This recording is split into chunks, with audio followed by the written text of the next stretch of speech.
Oh, man. Gotta erase this in the back here.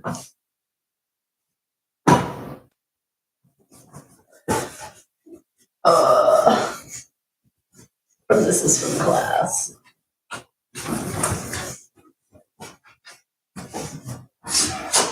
Yeah, it's good enough. Okay, let's get started. Let's look at some charts today. Hey, Ashley. Oh my God, I'm freezing, so I had to put on my comfy. I don't know what I'm doing here with my hair. Okay. We're gonna jump right back into Jesse's chart to see, and then I want to pull up the Clinton's charts because I think they are talking right now, right? I think they're live. So, hey. Oh, yeah, you were thinking it too? Yeah. It's good afternoon, yes. Did I say good morning? Probably. All right. I'm gonna get this ready then. We're gonna pull up the Clintons. We're gonna go back to Jesse Jackson. I think we looked quite a bit on him, but we can look at him afterwards too. But let's look at Bill and Hillary. We already have them ready, so I'm just gonna let's look at Bill first. Let me start the screen share.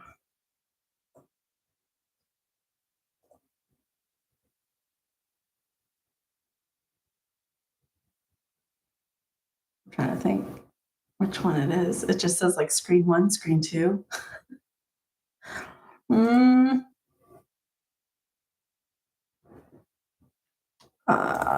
This is the one. It is, yay. Okay. All right, so we were talking earlier on TikTok, and then I had some sessions. Now I'm back. We were talking about the energy a little bit too, how the wholeness that we're feeling right now, remembering our sovereignty and feeling that, knowing that we have these rights, and I think it's just very prevalent right now. And you're going to be having some reflections going on, but let's take a look at Bill's chart here today. Let's see here. Oh wait, I was on a different day. Let's go to today.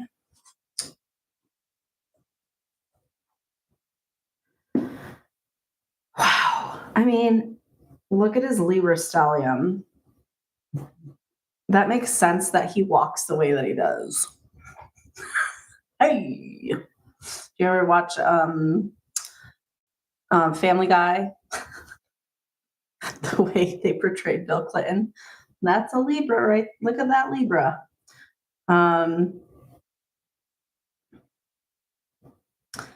Yeah, right now it's turning explosive. Is that what I just see, Ash, on Discord here? Oh my God, that's weird seeing me on Discord like that. That's so funny. Okay. Well, obviously, we're going to look right here in the 7th house, and we have Chiron sitting here. This is going to get very close to the cusp here of the 6th and the 7th house, Saturn getting on here, really evaluating his daily life and his outward connections and relationships here. Pulling away from, his energy is started, depleting. I don't know if you guys can tell, but he's not doing well in health. And South Node going through the subconscious here, the 12th house can, pull away from your consciousness. Okay. So let's look here. We got Mercury and Pisces over here. It's over a 6th house. Is he going to talk? Like, as we look at this chart, do you think he's going to talk? Is he going to give us anything?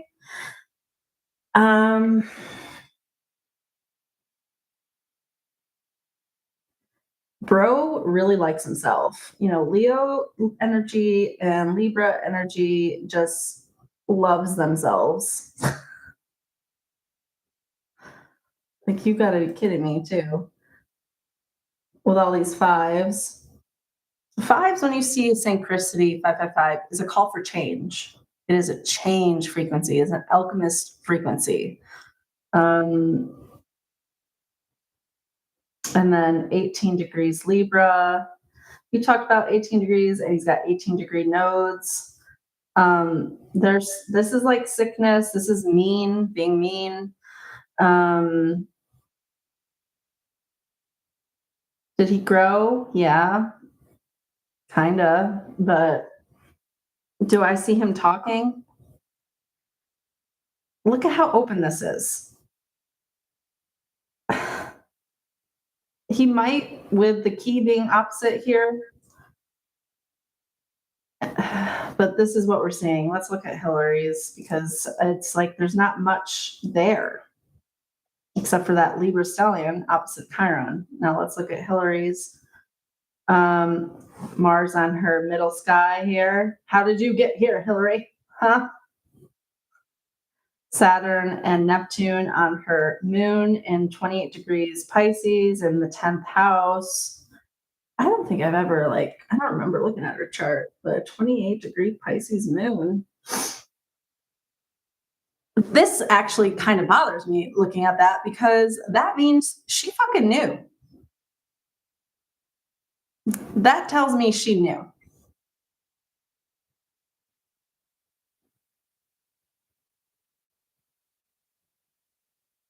That kind of pisses me off.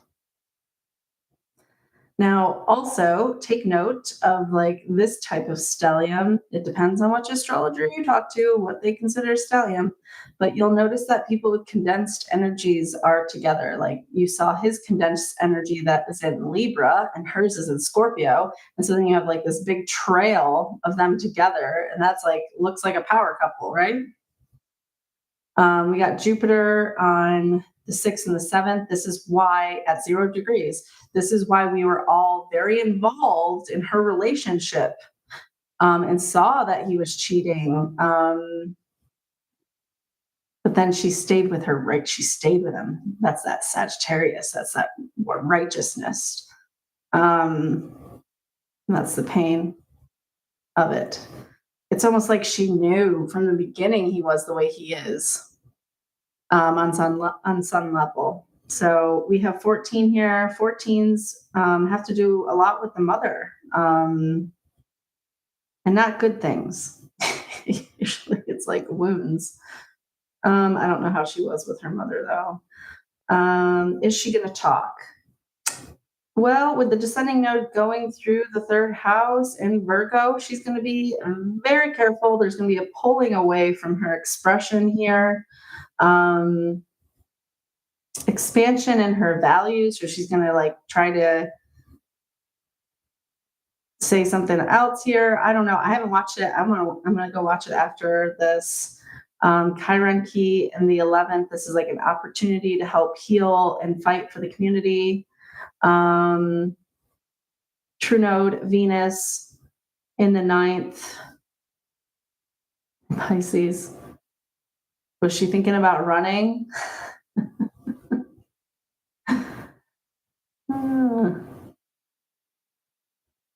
Okay. She's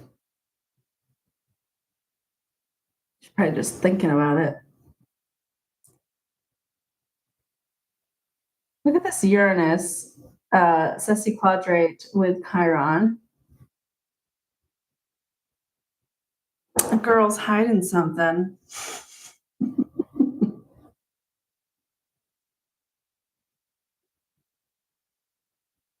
Her moon and Mars here, and then her moon and Pluto. This isn't the first time she's been humiliated by a husband. Fuck. Oh my God. And then moon. She never healed it.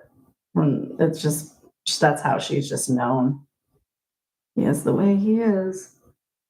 Right? That's very male-centered, female energy. Call them as they are. That's what they want. Not a woman, they're a female. Hey, Sarah. I have to look at some of the. Hey, Monique. I have to look at the chat. Say hi's. Hi, Amy. Hey, Monique. Hey, Ashley. Hey, Meg. Um, Sarah. I like your name. Yeah, I don't trust her either. Yes, they're going to be super careful. Um, okay. Hey, Kayla. Hey, Selena. Oh, it's so good to see you guys all over here. Um, I hope everyone's doing great. Over on Discord, everybody is talking about everything that's going on. If you guys want to join Discord, let me know if you have it. If there's anybody in the chat that's not there, let me know.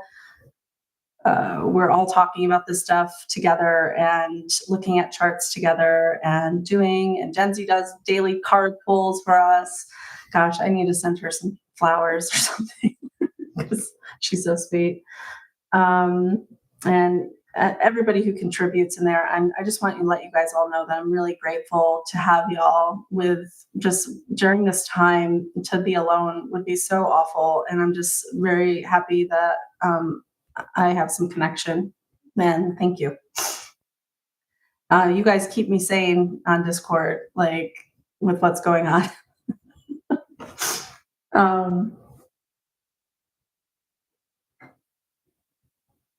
I'm a Gen X Sesame Street kid. That I get it. Okay. Oh, thank you. I I don't want to be unworthy. I want to be like, I don't deserve y'all, but we do deserve each other because we're great people and we're working together and we're all so intuitive and seeing these things. It's so cool to be a part of. And thank you. All right, let's go. All right. Do you guys want to look at this right here? The true node here in the 12th house, and Uranus has been dancing over here on this true node where she really needs to go. Does she need to go to jail? What do you guys think here? What's opposite here? Look at all this in Scorpio. Is she a part of it?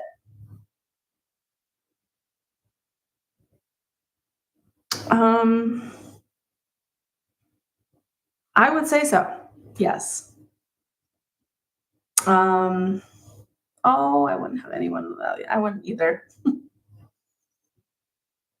Oh, you guys.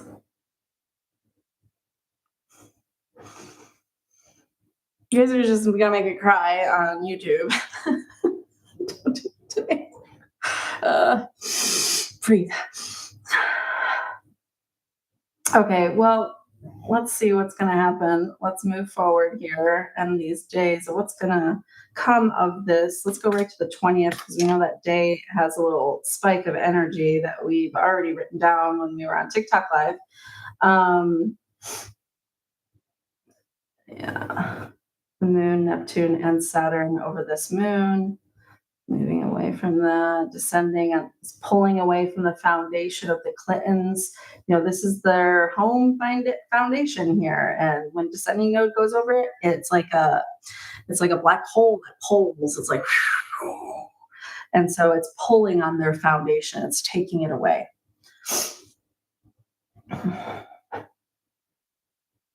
Ashley, I agree. Yeah. Yes, Selena, they really did. They declined to visit. Oh, I'm so glad they have a heart. Like when you find out someone has a heart. Oh, and then Dave Chappelle visited the memorial for Alex Preddy or Renee Good. I'm not sure which one. And I was kind of surprised at that. Knowing I'm not sure, I'm not sure where he stands. He's just up in the air. There's something off there. I know he's against trans people, I think. And, but at least he sees something wrong with that, I think, or he's just trying to save his image. Who knows? Some people be capitalizing even through all this pain, which makes it so uncouth. Erica Kirk. Anyways, let's put these two together now, just because I'm curious.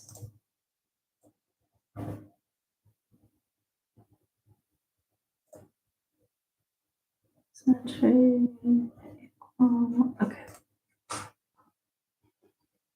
Okay, we got Bill on the outside, and we got Hillary Blue on the inside. That actually makes it easy for me because I see Hillary more as like the Democrat as opposed to him, but whatever. They're both war criminals. So let's just be really clear about this. Most of the presidents have done something inappropriately wrong to other countries, whether they're ruining their governments for their own gain, for resources, hurting people. Like, really look at these presidents, guys, and these people in politics. Everyone's trying to scramble to find a good one. It's like there really hasn't been yet. That's why there's so much potential for a legacy right now. And I think that's exciting because people coming in and actually becoming legends and changing the world. Like, these people have had funds for how long and they haven't done shit but hurt people and make money. Good job. Yes, the relationship. This is a solar plexus relationship, I would say. Yes. Now, we talked about this little string here that I was like, they are a power couple. Yep. Jupiter at 0 degrees 2,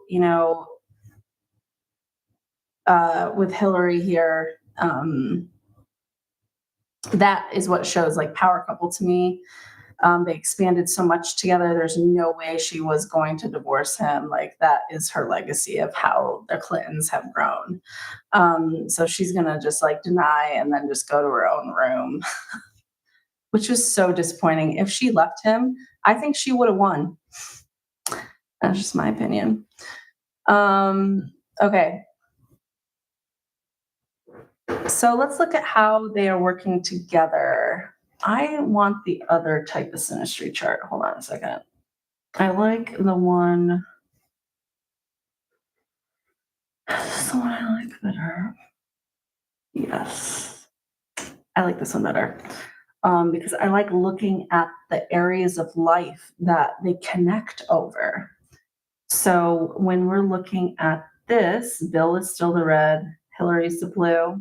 And we did this with the other chart here. So Bill, his philosophy helped Hillary's identity. Look, they're both weird together. But this is a generational planet here. But with it being in his 9th house and her 1st house is could be her also having some stuff there that is worse than him. All right. 2nd house. So we have Hillary's values, beliefs, resources, and Bill's Saturn and career. So it was her resources that built his career. Through nurturing, that's big mama energy, right? Right there with that Cancer. Now let's get over here. Her expression, her neighborhood, siblings, the area around you. This is also ruled by Mercury. Communication, intellect, how you think. They think similarly, right? And his community. So they used each other here to become a leader. We have her family, his subconscious. That makes me feel like old leaders old back in the past being incest or some shit. What? Um, then we have fifth house, and that this is purely speculation and for entertainment purposes only. Absolutely. Yep. Could be that too, Gen Z. It's probably more likely that, but that's just my reincarnation, past life mind going there of what that could possibly mean too. But yeah, secret societies for sure is very prevalent right now. It's popping up everywhere because of the energy too. They're not so secret anymore, are they? They like to think they are, but we can see them. It's the same also. Why is Scientology all over TikTok right now? And it's like they're fighting for their life and they're still present. It's like, we all know you're in a cult. And all the comments are like, yo, you know you're in a cult, right? We've all watched the documentary. Have you seen it? It's just like so interesting to me to watch the comments. Yes, they both went to Yale Law. That's probably where that's where they met and stuff. Okay. So now we have his values, resources over here in Scorpio. What are they? And then her daily life. What are you doing? Look at this. Oh my God. He's a sorry excuse for a man, is what he is. But, anyways, or a woman. I don't know. um, Here we have descendant node, Bill's descendant node in the third house in Sagittarius. This tells me he could have been some sort of also a writer in the past, a philosopher in the past. Now I'd want to look at that more of who Bill Clinton's reincarnation is because of that.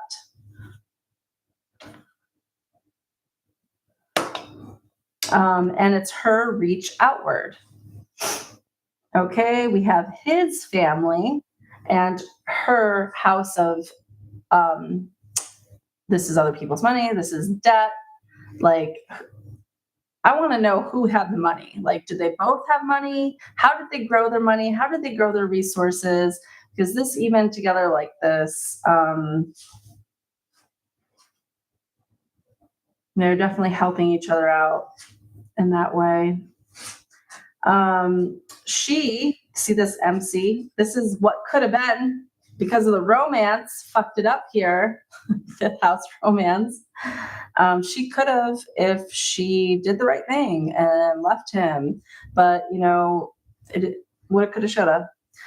Next, we have the sixth house, his daily life being in the intuition here, and her 10th house moon.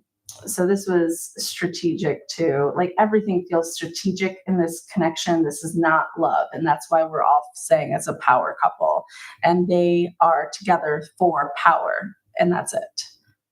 That they've built over time. So then we have her community and his reach outward, Aries.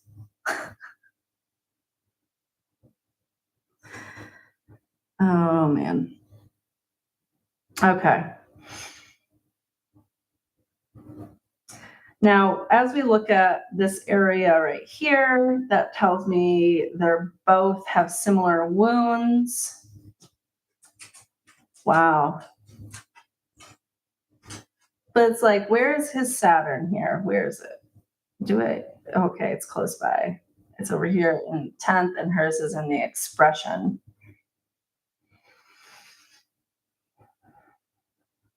So where's the discipline going to come from something that she wrote how she thought, some sort of information. So this could be an information leak she could be getting in trouble for. Oh yeah, the fucking emails.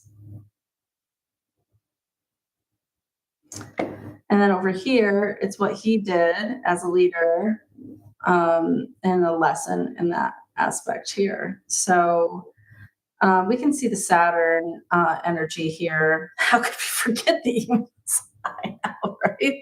And I think she's part of, that little group of leaders.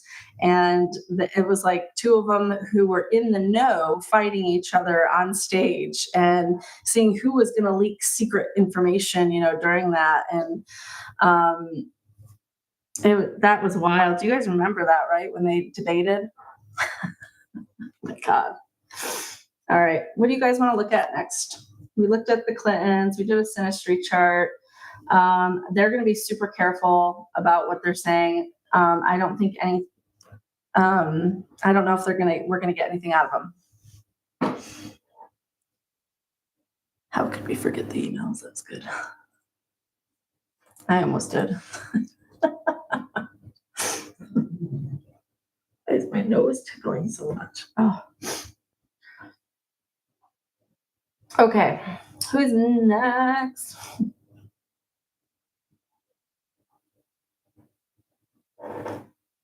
They would just, I wish they would too. I wish they would just let us know, and just give it to us.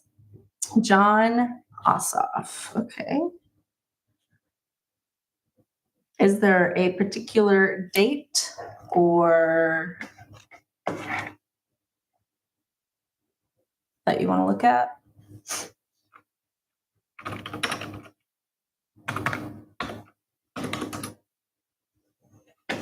Oh yeah, I've looked at this one.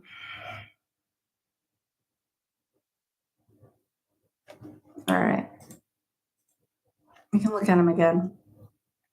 Hold on, I'll come over here for you guys. See? Can you see him? Nope, you can't. Why does that happen? It's okay. You don't need it. It's just the Wikipedia page, anyways.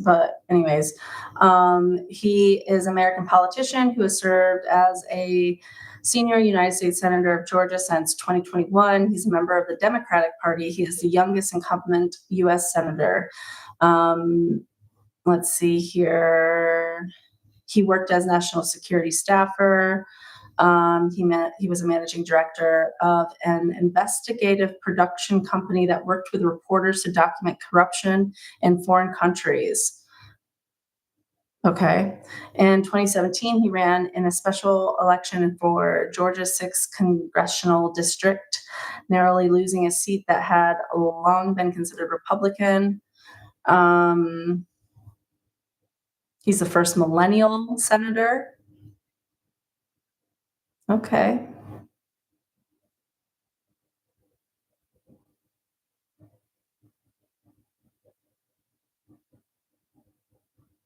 Let's take a look at him. All right. I've looked at him before. There's just something there. I'm not sure what it is. Maybe I'll see it this time around. But overall, pretty good dude, I would say. He's kind of attractive for a politician. But I feel like I'm barking up the wrong tree. Okay. Let's get rid of some.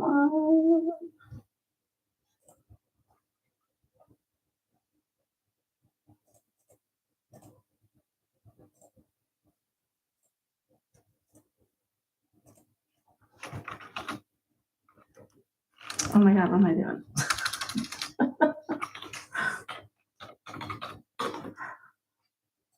Okay. February. So weird. He's born 1987. Like we don't type those millennial ones in that much, So to me, it's weird. Exact time of birth. Let's see if we have it.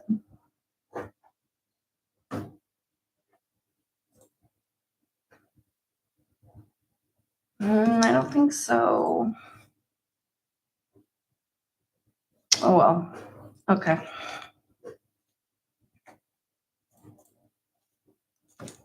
He was born in Atlanta.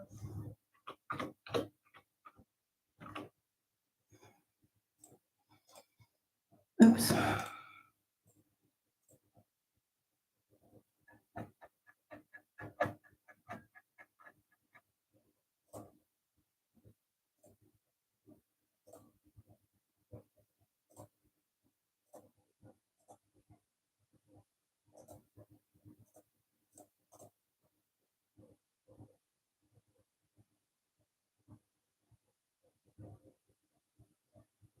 Hmm.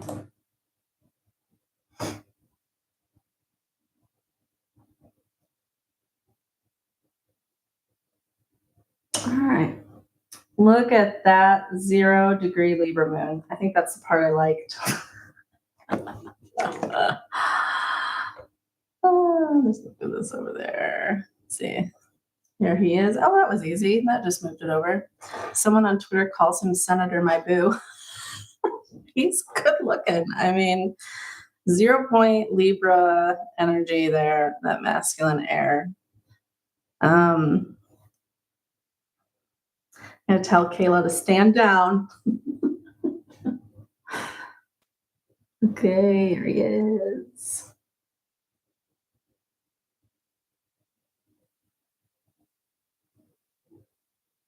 I'm just reading a little bit before I look at his chart. What is this? Facebook advertises known. What? One of the most. Oh, geez. Okay. What? That doesn't make any sense. Okay. Okay, here he is. What's going on with him right now? I mean, this is kind of, he's got a birthday, so let's pull his solar return instead because his birthday is tomorrow. So that means we go to the solar return and we'll get something there. All right. So this is the first month. This is going to be February 16th to March. Some sort of healing needs to take place from not expanding and doings and heart. Okay. The next month will be March to April, something sudden. This is square. I can't tell. It squares Mars. Something sudden is going to happen. And is Venus. So who he is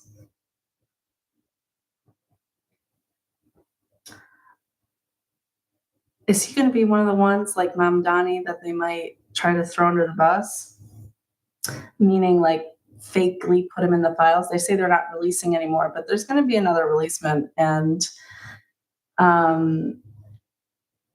there was already some fake ones in there. There's going to be more because I did see Mamdani as one of them, and I did see possibly some other Democratic leaders who are growing right now that Donald Trump's getting jealous of. Okay, so already this is why he's good looking. This stupid Aquarius energy. I find them so attractive, but that's because they're my, opposite sign, and it's air. So, but anyways, listen to me go on. We got this Neptune at 0-degree Aries. We have his Saturn at 0-degree Aries. He is coming for these guys. Like,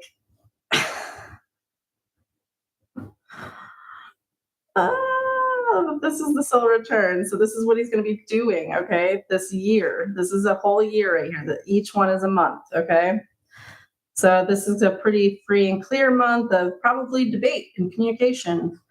Then we move over here. So this was February to March, April, May 16th to June. There's this, okay. He's going to have some sort of expansion happening here. I would want to look at 15 degrees Cancer. What does that Sabian symbol mean? Because he's got a lot coming from here. There's a point here with this quincunx here of 18 degrees Mars. We talked about 18 degrees. Sometimes this is sick, like you get sick.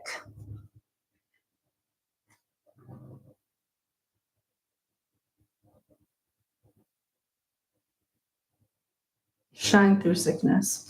Okay, Mercury, 14 degrees. We have mother stuff here too.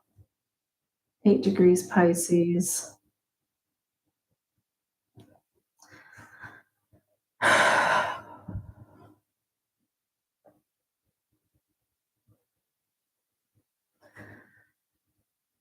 So next year, let's go. This is going to be January,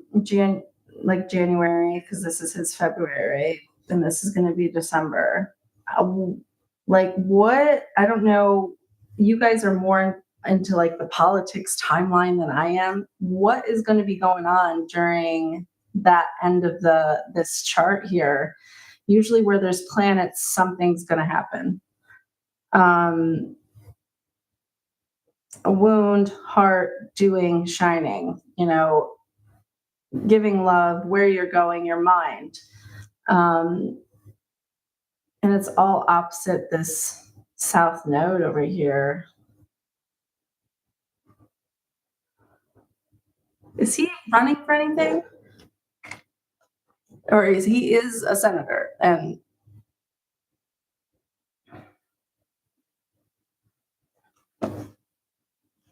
does he have a chance of possibly I want to go back to this natal chart. Okay.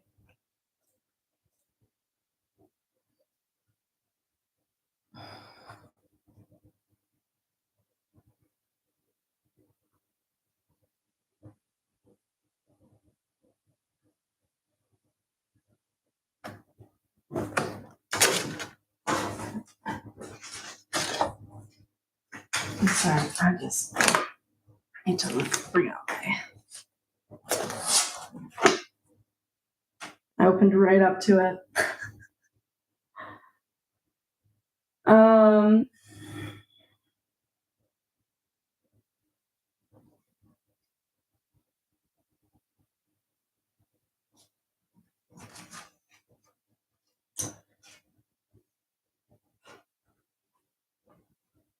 Okay, so with his Saturn and Sagittarius there, each one is a test. And so I like to look at what kind of test this is.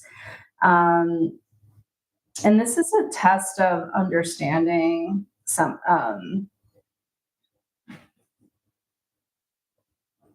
this is the second one that I've noticed with this Chiron key in Jeopardy, or sorry, in Gemini. My kid has just discovered Jeopardy, and they have been watching it nonstop for like a week now. And I'm like, I'm getting sick to my stomach of watching so much trivia. Like, I want to know all this. I don't care. He's also got a yacht. I mean, look at this. This is why we're all like swooning. What the?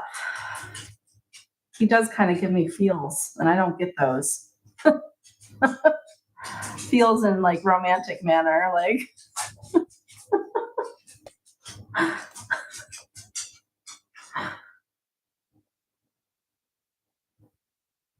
Well, he's a true humanitarian, I would say.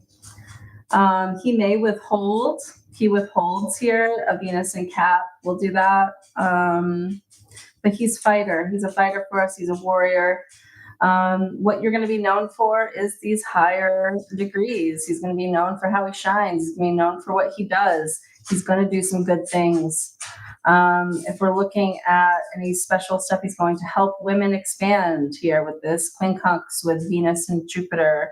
We have Pluto and the Chiron key here. This is why I think like something may happen where he gets sick. We may not know what that is, though. He may keep that private, but there's a possible sickness here that may stop him from even doing his work. What transits? Yeah, Meg, I agree. I think he could absolutely. This is a chart of a future leader. Yeah, I agree. What? So November 3rd. Yep, on the day. On the day.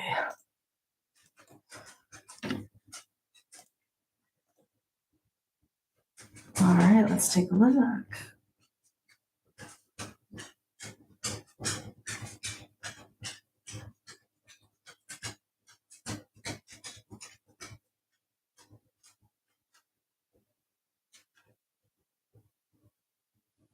It's retrograde, so this is like going towards healing us. His doings are healing and fighting for us. See, the retrograde matters, guys.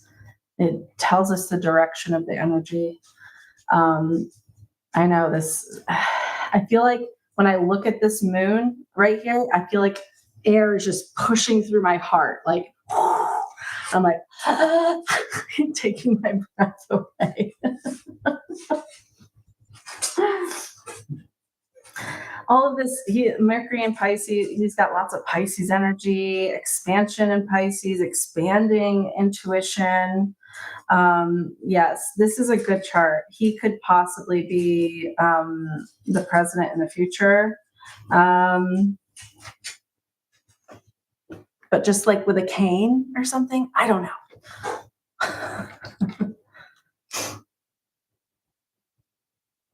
I want him for VP under Harris. Okay, yeah.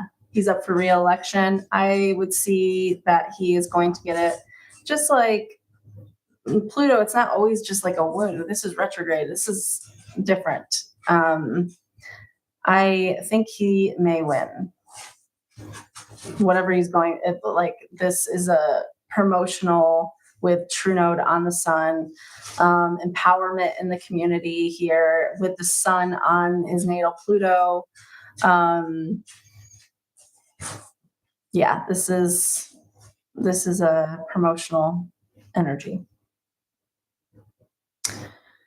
Okay, let me look at your guys' comments. I feel like I'm not part of the conversation. That I feel left out. So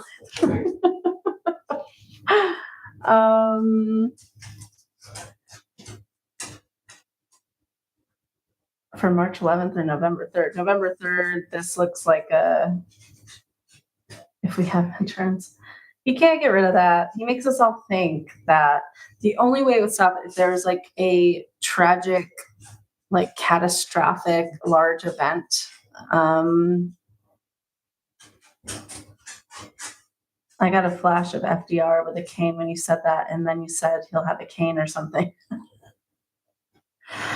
I just see him getting sick for some reason. Yeah, with this chart, and then all the 18 degrees we got going on here. I know we in the solar return chart. So it could be the theme of this upcoming year of him battling an illness, but then still being a leader here. He's got a yod with who he is and his doings and his heart. So,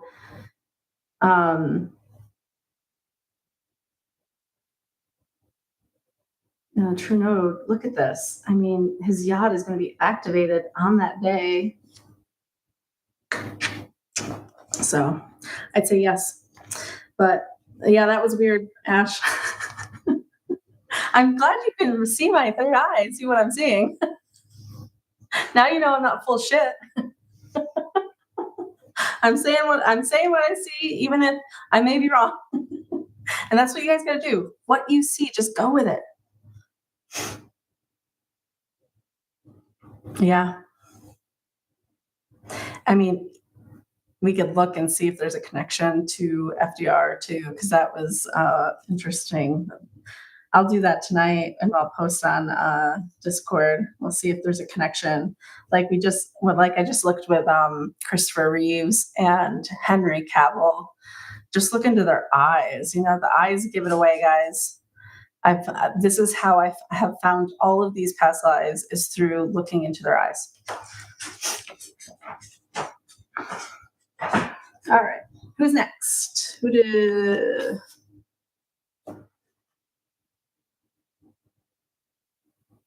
I see when I don't try. Then just don't trying.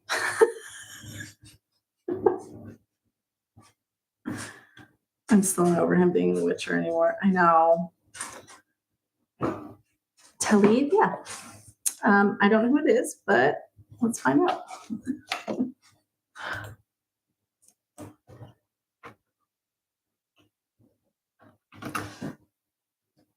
Oh, here we go. Rashida.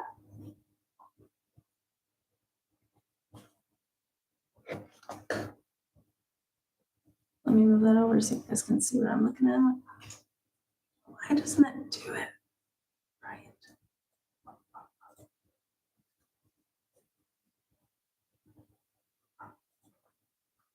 It doesn't do it. But then the other time it did. And now it stopped screen sharing. Okay. YouTube, why do you do this to me? There we go. Oh, okay. There she is, right? Is this the one?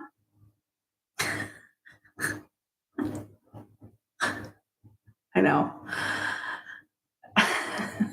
When I was looking at my old work with writing, I remember like trying to be so perfect on Discord. And I'm like, yeah, my dyslexia is really different than normal dyslexia, which where they switch all the letters around. Mine's like switching ideas. I'll like switch whole sentences; they'll be backwards. But yeah, she looks like Batty. Um, let's read about her. Let's see what she is up to here, and then we'll pull her chart. Um, American lawyer, serving in Michigan. She's the first Palestinian American woman to serve in Congress and one of the first two Muslim women. Wow.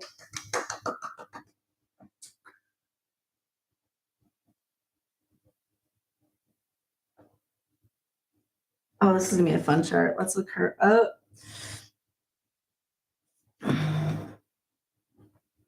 July 24th, 1976, Detroit, Michigan.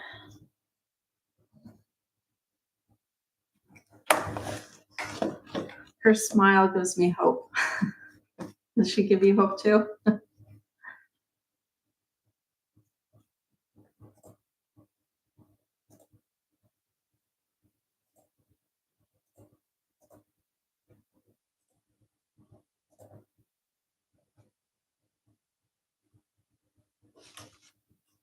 Can't spell.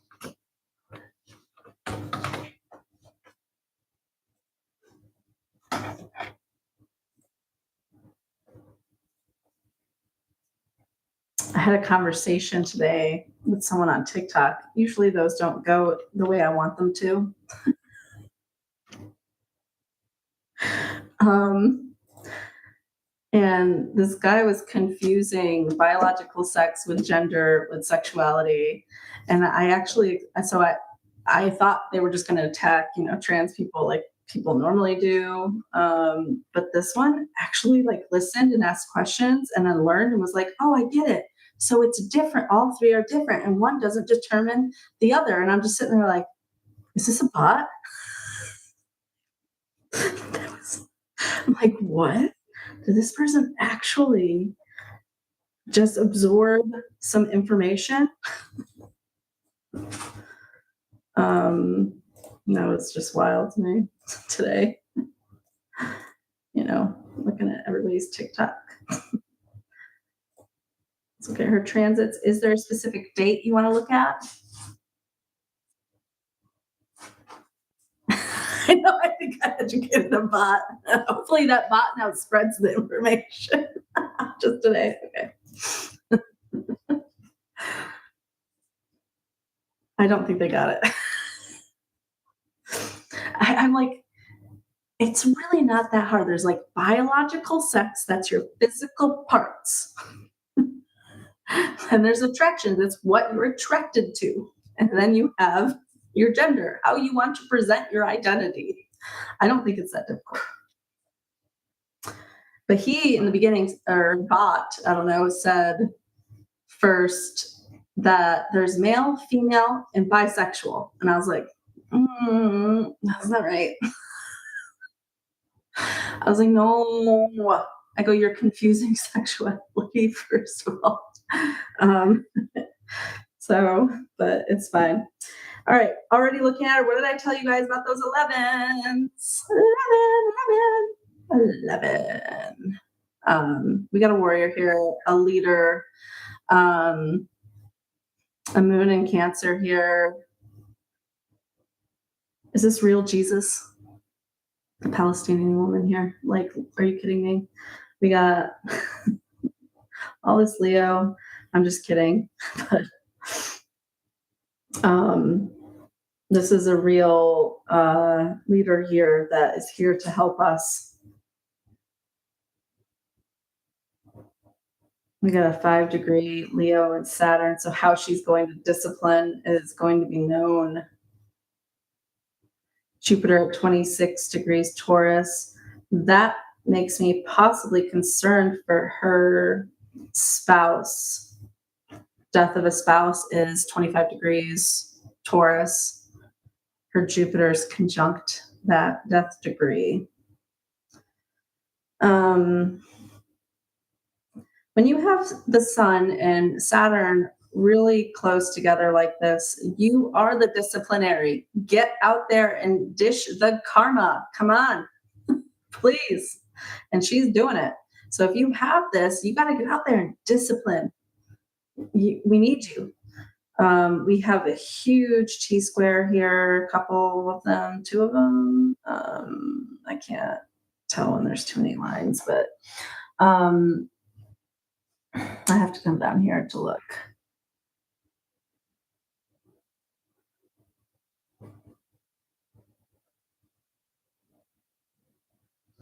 Past life, she wasn't allowed to expand before.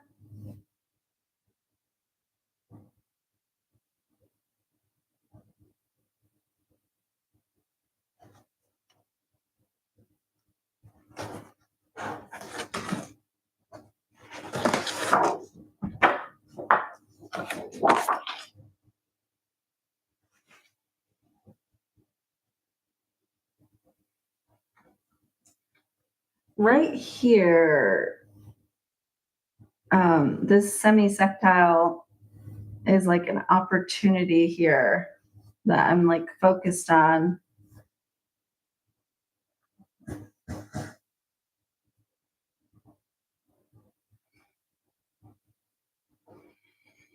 All right.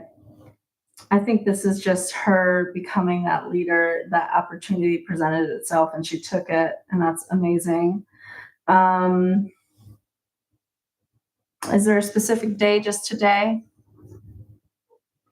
Yeah.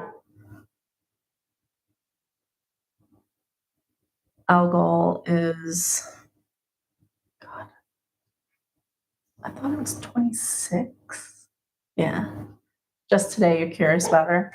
I'm curious about just her energy. I mean, looking at this is cool. I like this. I like all these 11s. This shows very well. A Look at this Virgo Mars. She like came here to fix this shit for us, you know? She's gonna fix this. Let's let her. Please clean up ours. Please clean this up for us. Um,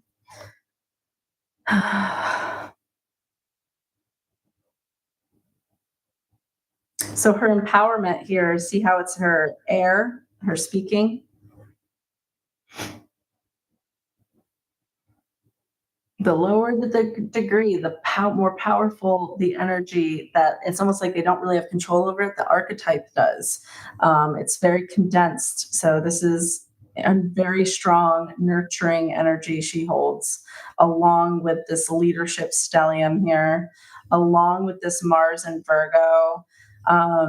This is interesting. I don't know why it's being pulled away here. Um, that worries me a little bit.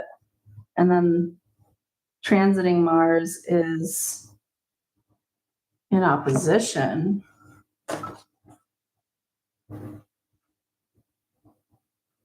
Of what?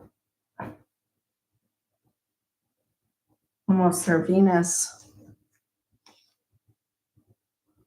Yeah, so the men going against who she is, the outer man. All right, I just want to look at this real quick and see if he has this in here. It's almost like they're trying to take away from her being able to do anything. I don't know how they're going to try to silence her doings, because that's what this is here. But they're definitely going to try.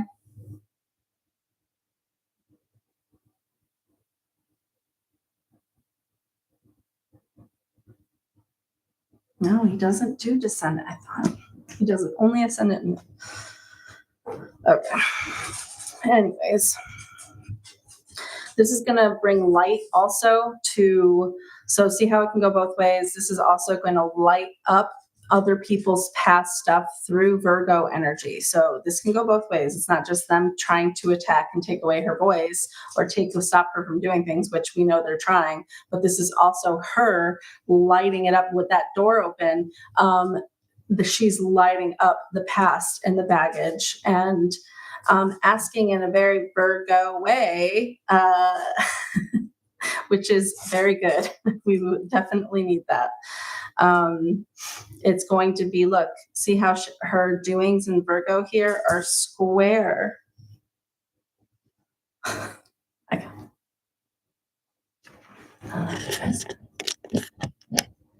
They're being so weird over there. Those are the two Scorpio dogs doing weird stuff. Earlier today, the one was sleeping and running. It was really cute. They just like sit close and like put their faces next to each other and stuff. But yeah, the doings square this subconscious here and righteousness. See how this struggle has to do with helping healing us. So not everything's just like against who you are. Like when it comes to these T squares and stuff, it's not always a bad thing. Like I said, it helps sometimes. And I think that this is a different type. You know how Donald Trump is doing like a vengeance against everybody's ever wronged him ever? Like this right here tells me that she is the one coming, like something shitty happened to her and she's the one pulling the thing and is like, all right, what karma do you have? And she's owed, there's like a retribution here of the goddess.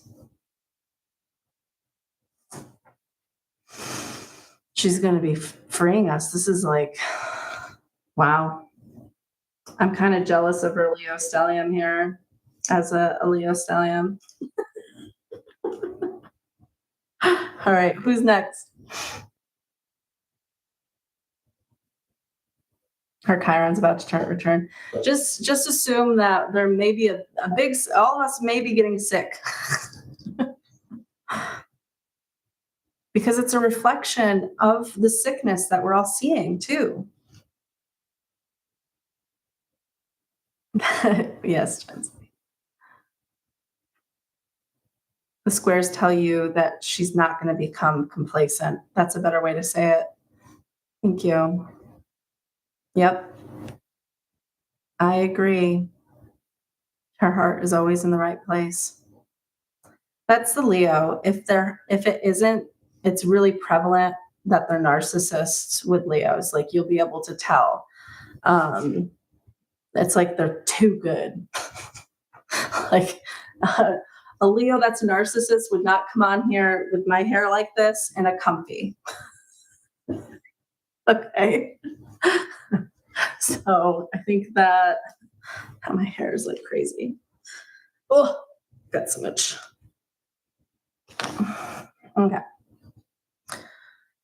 Of course, Ashley. I know I'm not giving you that validation on those two boys. That's for you. That's like I think that's when your mentor or someone you're working with doesn't give you a validation for something. What does that mean? It means I love you.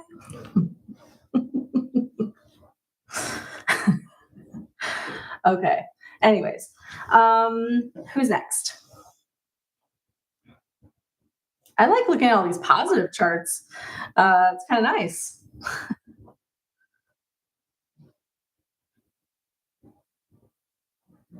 I know. Yep. I'm gonna hold your hand. We're gonna do it together. If you want. Okay. Wow, we looked at a lot of great people here. Um,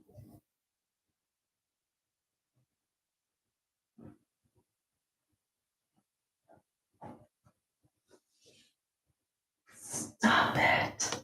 Being weird. I just want to know what is going on with her.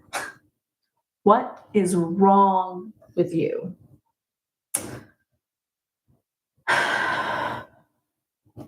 This is what's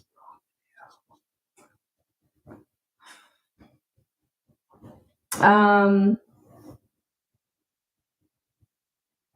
I honestly think I still think she's going first. I just because of this right here.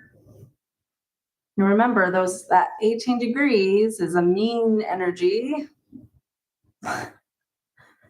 Her empowerment, her moon, and sudden things. Remember, with we looked at something similar here. Where's Charlie Kirk? Charlie Kirk, where'd you go? I know you guys probably see it, but you're like, it's right there. Yeah. Okay.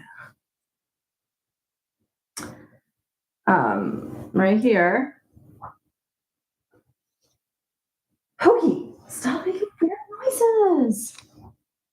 And then when we look at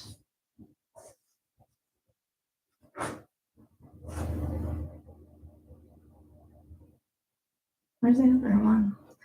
Reiner, Sun, and we know what he did. He also had this conjunction here at 18 degrees. And so when I look at Pam Bondi, um,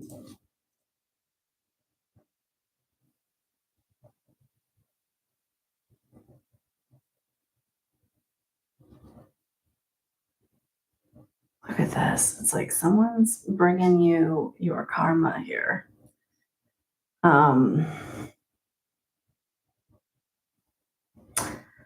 She has limited time. I know the Uranus 18 degrees is what freaks. It's like, feels like assassination, to me, like a killing, a sudden kill. Um, and both were in earth signs. So his was in Cap, but hers is in Virgo. Um,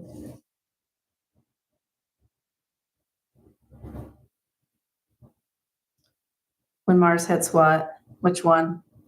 Which I love this. Okay. Which transit is going to do it, Gen Z? Sudden something, that's for sure. I try to be nice on here. I try to be as PC as I can be without getting in trouble. Um,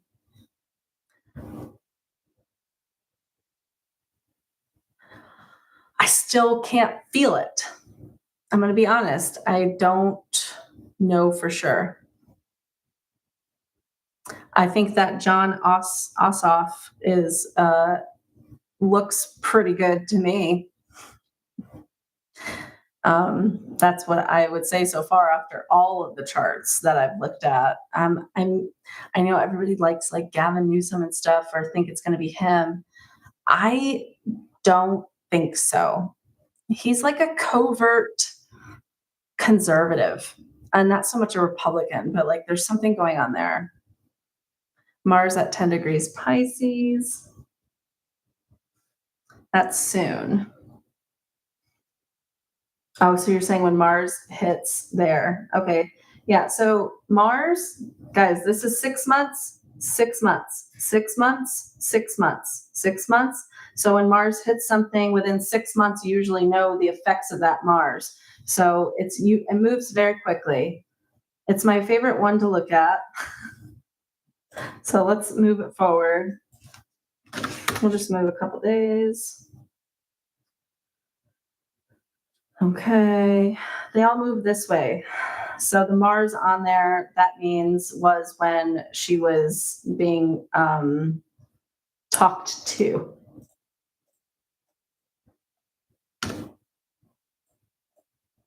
During her oversight committee. So when Saturn hits Saturn, that's going to be a little while. Sun hitting Saturn, Mercury, maybe Venus hitting Saturn, getting put away. It's, really, we got to watch this hitting over here.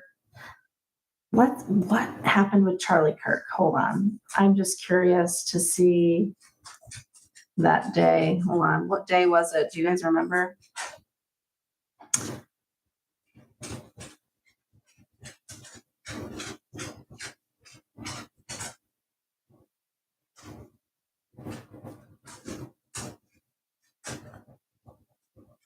September 10th.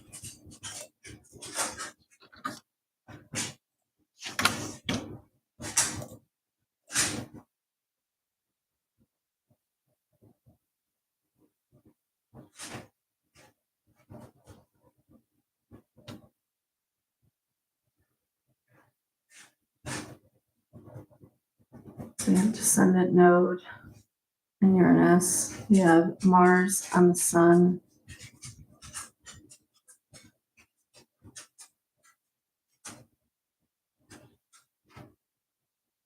Do you see this right here? Sessi quadrate / here with the square descendant node in Chiron key. That's what I keep seeing in these charts too. Pluto is near it. It's square. Basically square this over here. Square over here. This is opposite. So it's like a triangle within a triangle here. All right, now let's look at her. So it wasn't necessarily this part, but like this being this is just. All right, let's go back to her.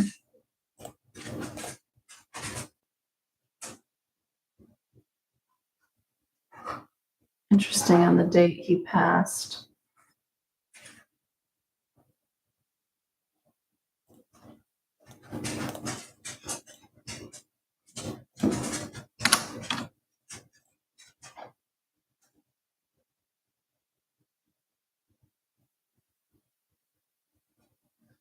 When I just let myself pick a date.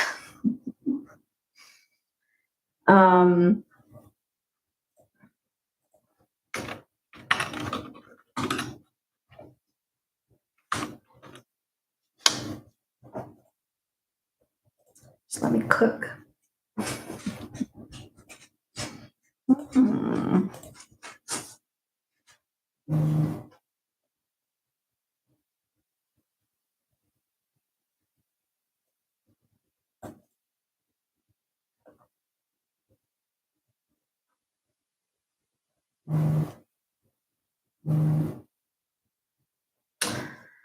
An aviator in the clouds.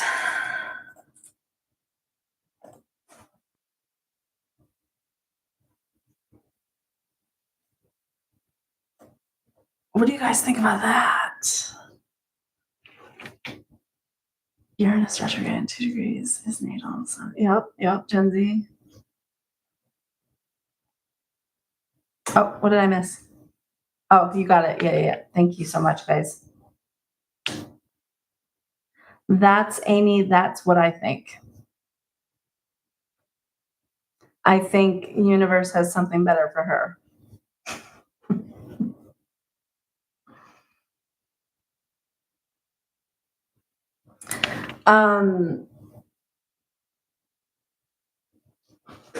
Is she going to jail? I just, what do you guys think about this? I mean, this is the confinement area here. This Pisces, this represents the 12th house because we don't have an exact time.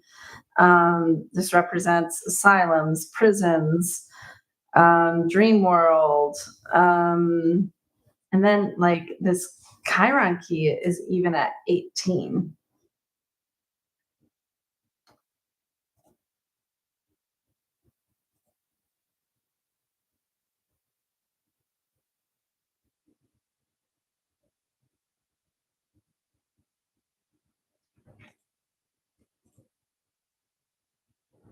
I'm not going to be able to.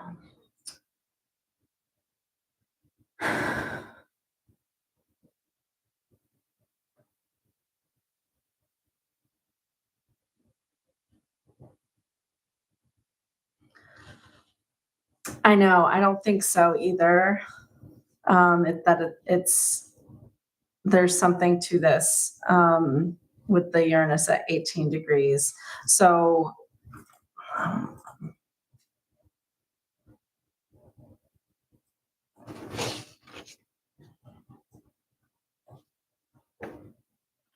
let's look at Capricorn first.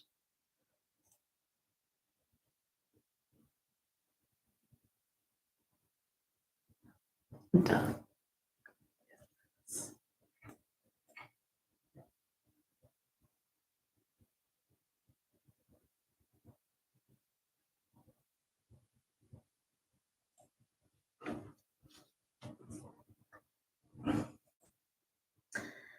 And that was Charlie Kirk's. So let's look at 18 degrees Virgo now. I told you these are like in the earth signs.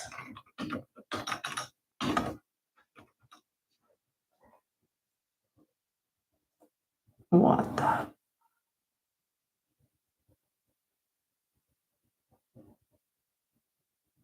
Knowledge is not complete unless both the rational and the non rational aspects are considered. In the modern world, we can see that a greater emphasis is placed on the scientific method, yet, through a minority, esotericists have also kept pace with an evolution of consciousness associated with a more intuitive, right brain approach. This image is rather outdated, and the Ouija board provided guidance of some sort, yet could very easily offer silly or false commentary. If we consult an oracle, we are advised to be ultra careful to balance intuition with reason. The words of an oracle can carry surprisingly significant weight and could easily influence outcomes as a kind of self fulfilling prophecy. Do you think Trump is her Ouija board? Okay, now let's look at Taurus.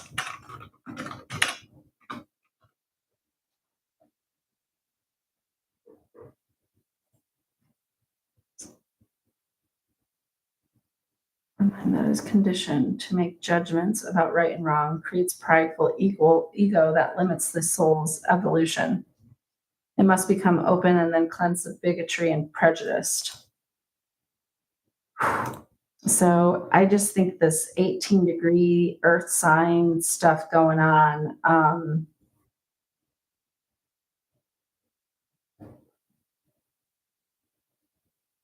is not a coincidence, especially with Reiner's son having that too. He had the same Uranus, and then they came out and said that in the files that they use they use frequency, radio frequency, to induce hallucinations and such, which would cause schizophrenia. They use it to induce suicides too. And that would make a lot of sense with everything that has been going on. Also, with the types of things people are getting killed with, there's like also parallels going on with that, and illness that gets spread. Um, yeah, I mean, it's in Virgo and it's in, so this is her daily life here. Look at the mind, that righteous mind here, the disciplinary. This makes me think that someone's coming for her.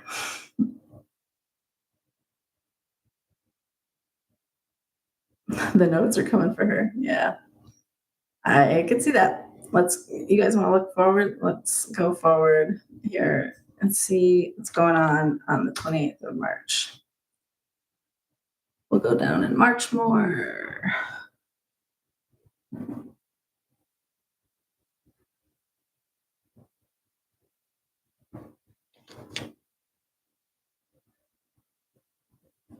Mars can be a buddy. I heard a rumor that's why Ben was in town giving orders.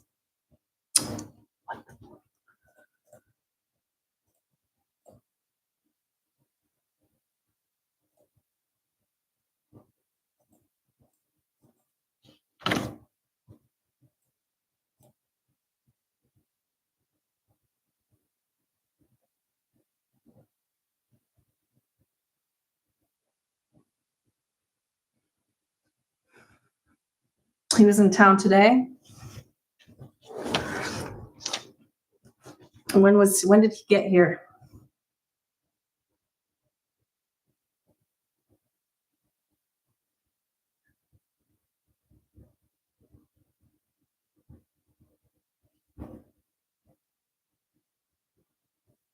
It was last week.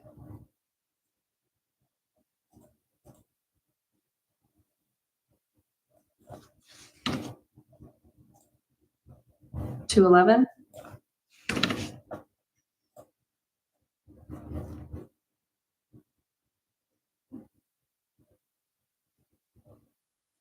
Fuck. What the fuck? Like, I'm like singing that song in my head here.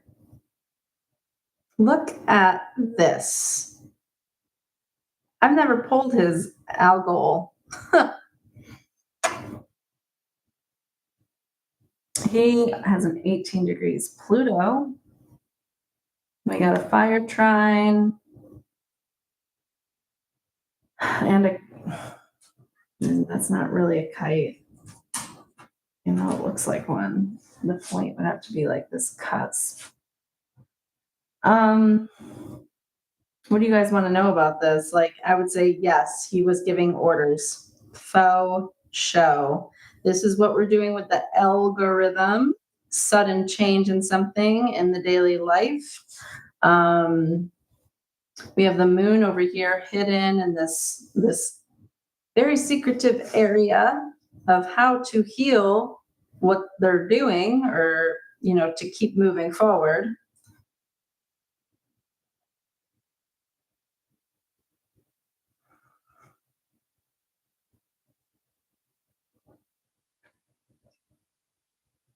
I know he has Saturn in the 10th, which is an aspect, a natal aspect for someone who may get assassinated. But let's look at Jupiter transiting the 8th house, since Gen Z brought it up.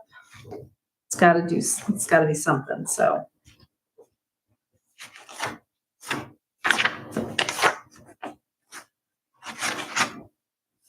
when Jupiter, now remember it's retrograde. He doesn't talk about retrograde in Robert Hand's Planets in Transit. This is my resource book that I like to use with transits that just kind of give you a way to grab onto a tail of energy and like read it and feel it and understand it. So Jupiter transiting the 8th house, traditionally this transit indicates an inheritance. However, this transit occurs, is this like an inheritance of Gaza? Him taking that, or however, this transit occurs several times in the course of everyone's life, whether or not you get an inheritance. But even though that old delineation is not usually applicable, it is based on correct principles, because with Jupiter in this house, you are likely to benefit from other people's resources. Our resources? Our motherfucking resources?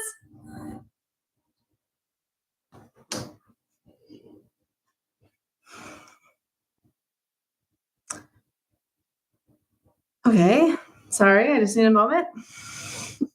Consequently, this is a good time to enter a relationship in which you and another person have to pool your resources, a business partnership.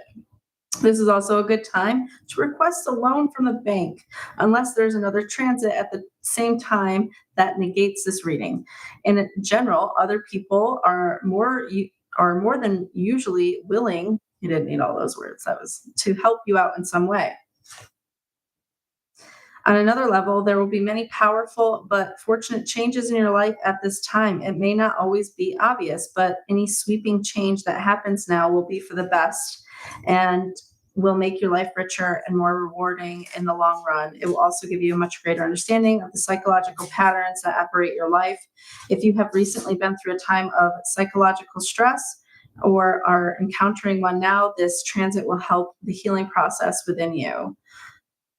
Bro is not healing. Okay. Okay. Sometimes this transit can indicate a time of religious or spiritual regeneration, what used to be called a conversion experience. Certainly, you would derive great benefit from studying the occult, mystical literature at this time in your life, especially if you feel troubled or distraught.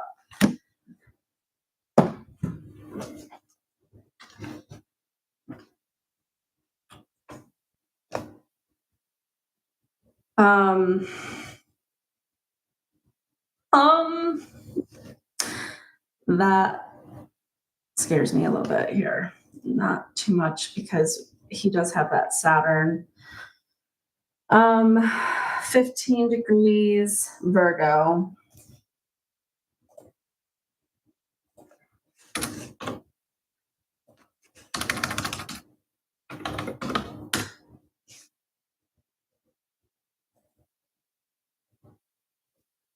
What we achieve is simply the latest feature of a very long line of effort and vision that aligns us with the eternal future with the past. Wise reflection of positive and negative parental influence.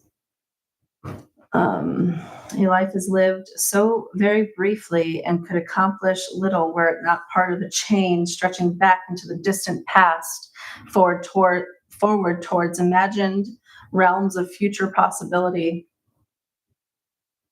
Our past experiences and allegiances in the sense of family ancestors or previous incarnation contain the strands we weave to create a character that defines and expresses who we are now. The accomplished seeker has a demeanor of aristocracy because they have the awareness of this spiritual ancestry. In some tangible way, this is certain to be recognized by the bestowal of some honor. It's because, astrology is kind of tied in, like the way that ancient Jewish mysticism reads is similar. It's a type of,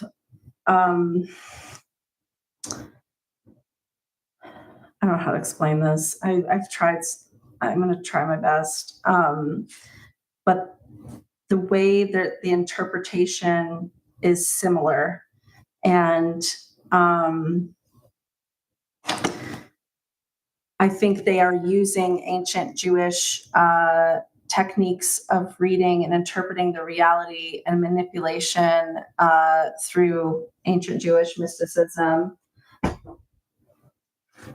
So, and I do think he thinks like he's got some spiritual psychosis, spiritual ego going on, with the whole spiritual ancestry. And this is why I also think he is the Antichrist that Dolores Cannon talks about, because when she was channeling, the person facilitating the channeling with Nostradamus in the books,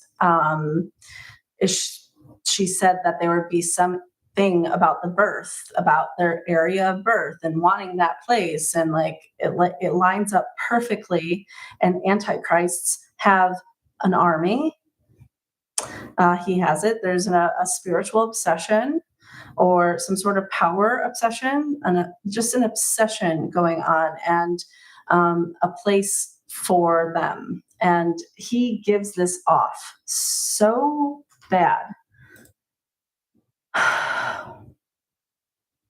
We have an 11th house, a fraud of an 11th house sun.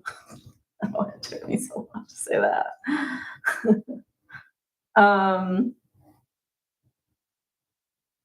It's bothering me that this is here.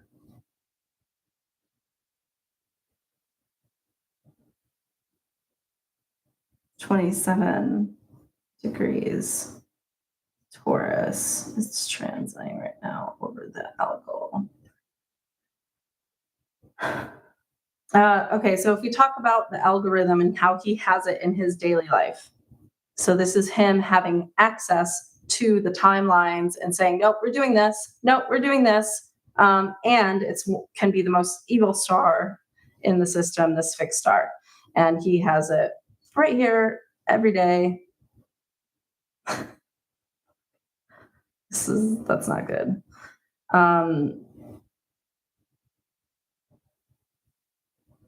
This also could help indicate what I talked about with the possible assassination here with this trine, Pluto at 18 degrees Leo, on the rising with the Venus here, and then going over here to the true node in Aries in the 5th house.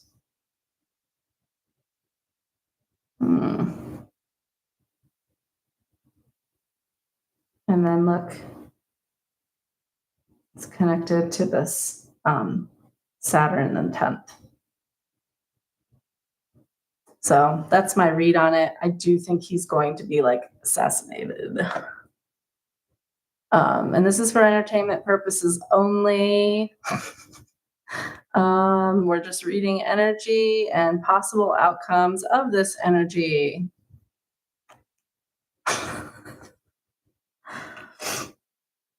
It does feel Yod-like, but it's not, it's like, what is this? And this is not even a real kite even, because there isn't, is it going, I can't even tell if it's going to one point or not. It's like a subconscious, like the kite is the point is at his subconscious here. And the fact that he really believes that he is holding a harmony for something, and who he is and how he's some fantasy leader of some fantasy land, foreign land here in the 9th house. And then it's pointing to, and it's just Aries in the 5th in the joy house. Ugh. Sorry. All right, let's shake this off of us. And go here? No, I'm just kidding.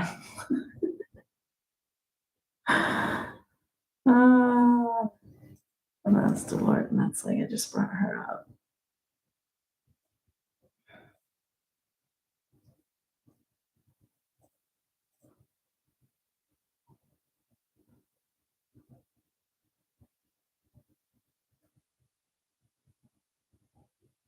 Saturn on the 5th. We both have Saturn on the 5th. She has 18 degrees Pluto in Cancer in the 11th house. Interesting. She also has 0 degree Aries. And then who just had the 0 degree? Someone else did. Was it John Ossoff? I don't know. One of them did. Dolores' chart looks like the Chariot card to me.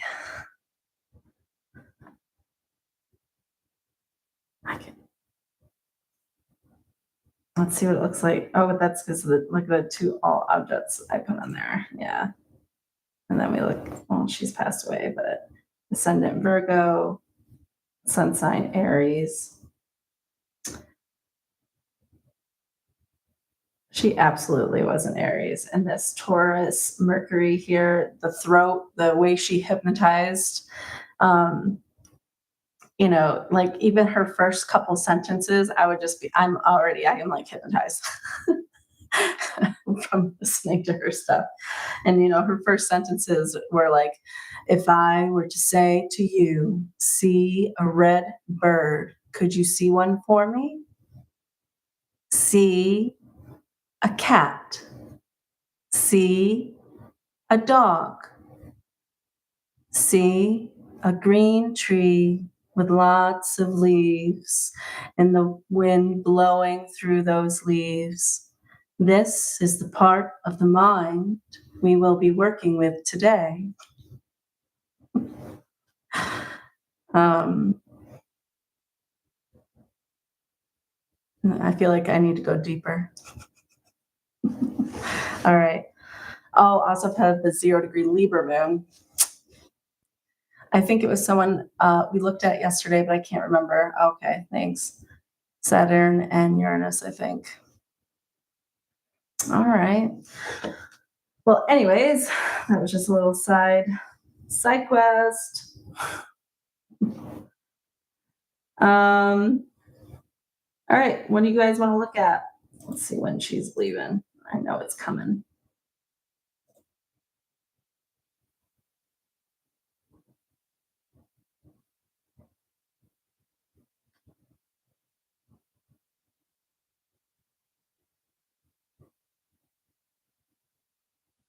It's like if we can change her heart, we can change the algorithm. That's never going to happen. That bitch doesn't budge, man. Like, come on. Are you kidding me? Why? I don't know, but one of these ladies is probably not going to make it through the whole pregnancy, is what I was thinking. We're seeing 29-degree Chiron key in Libra, opposite Saturn and Aries. She is going to get in trouble. Like, you're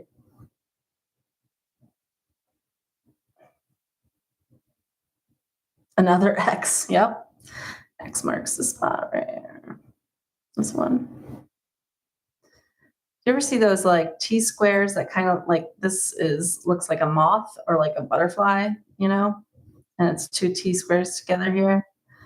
Um, so her empowerment, how she shines through here. This is her struggle of doing what she does. Okay. Then we have this T square over here of healing and discipline of the subconscious. Um, and this is like the part that she doesn't see. She sees this. She doesn't see the other one. All right. I'm just going to look and see if there's anything else going on right now. Yeah, she has a lot of tension in her chart. I would agree. Yes.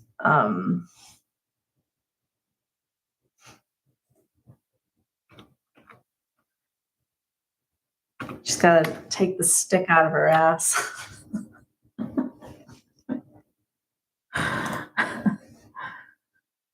So sad. Whirlwind day of diplomacy as U.S. holds talks. Why is he here? Nobody elected him.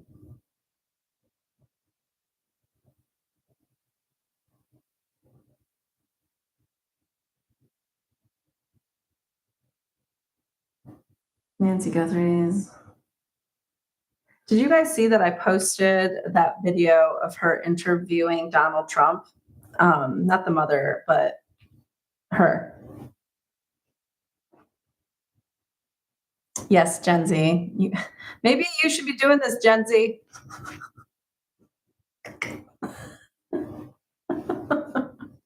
When the baby takes a nap, you can take an hour and read charts and do cards. And no, I want you to do it. Like, that's okay. I want other people to do it too.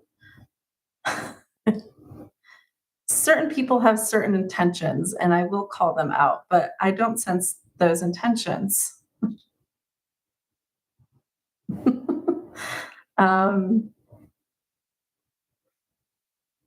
I want to help you guys do this stuff. We need more people looking at these energies. It's okay.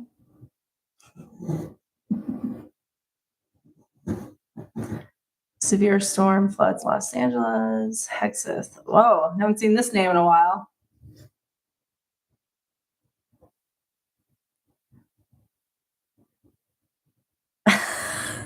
That's all I'm doing too.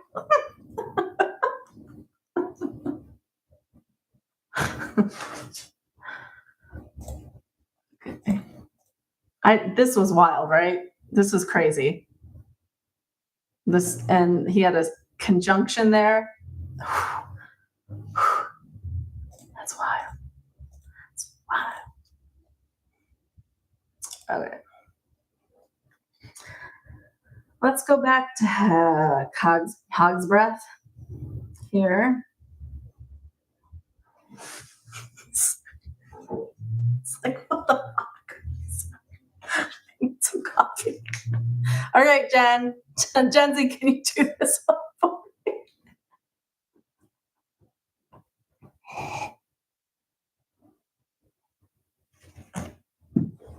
Oh, see, this is why we need everybody.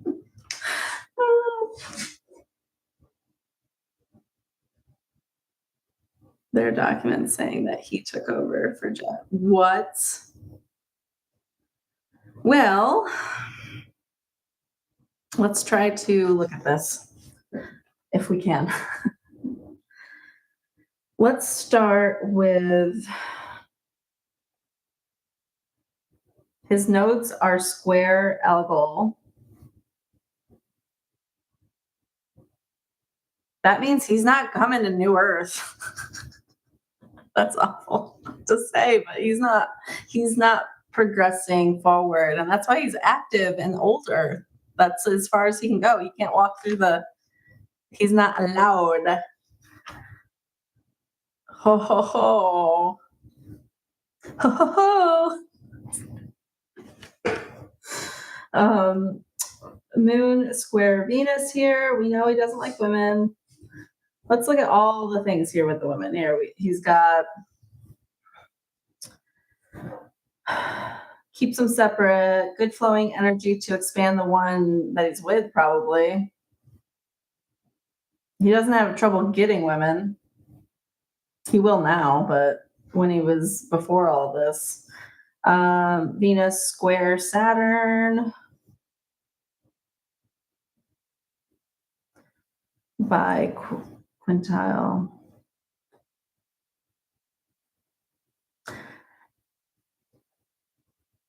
I wonder when he was younger if he dated somebody or liked somebody that possibly, never mind. I'm not even gonna go there actually. Never mind. I don't know if anybody else is reading what I was just reading there. Rising to Mercury here in the 7th.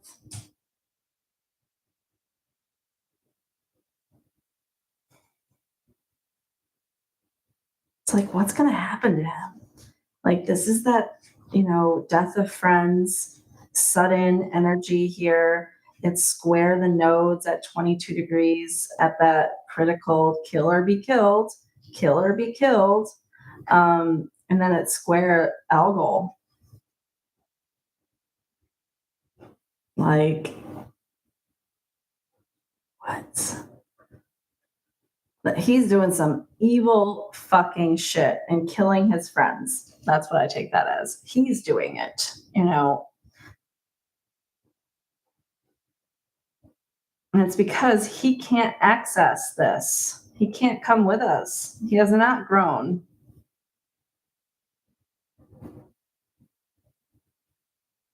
But look at all those 11s. His heart, he has a Pisces moon. What?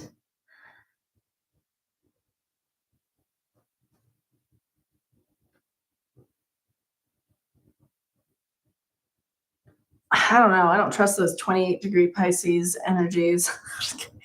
My MC's at 28 degrees Pisces. And it's like, that means he knows what everybody thinks about him too. Like, he gets those reflections. But he probably ignores them. 29-degree Gemini retrograde Venus. We've talked about this so many times. He probably beats his wife. I'm getting silly now. All right. All right, this one stressed me out. Who do you guys want to look at next?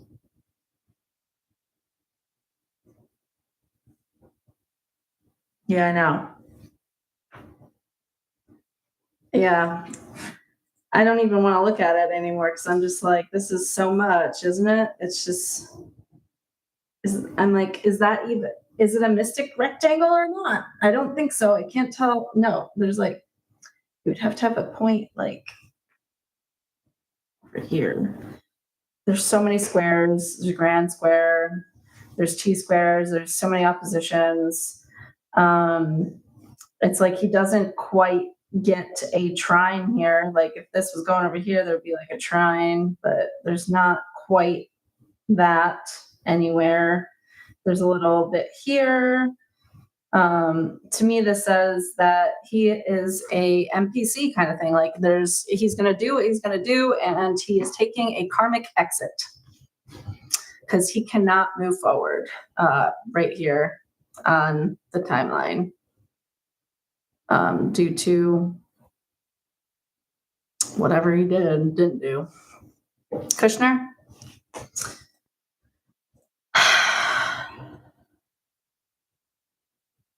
He also bugs me. Kushner. I thought I had him. If you guys see it.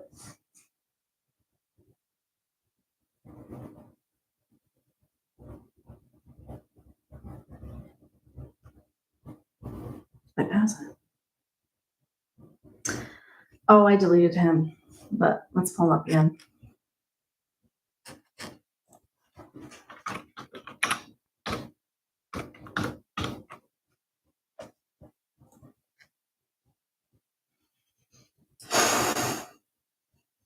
Okay, yeah, January 10th, 1981.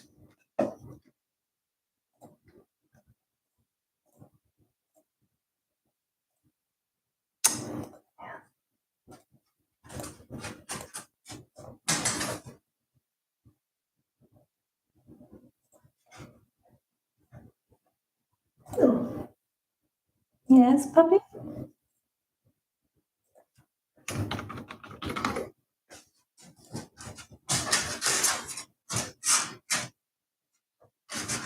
$1 billion.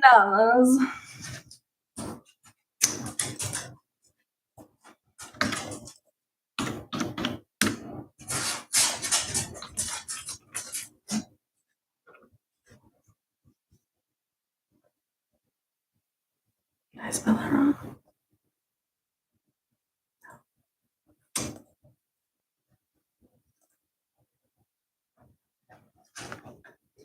Yeah, he is icky. You know why he's icky?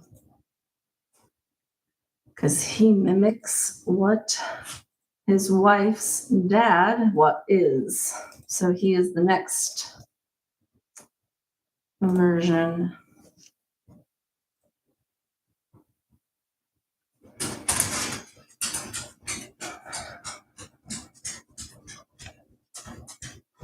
All right, we got 20-degree Capricorn, not surprised. Pisces moon. So these Pisces moons that are evil are using their intuition against everybody. These are evil empaths. I don't know how you can feel the collective and still do the things that they're doing, because that means they must, like, I just can't see it. All right, we have another Mercury cap. What a shocker. That makes sense to me. Venus at 29 degrees Sag. 28 degrees Scorpio Uranus.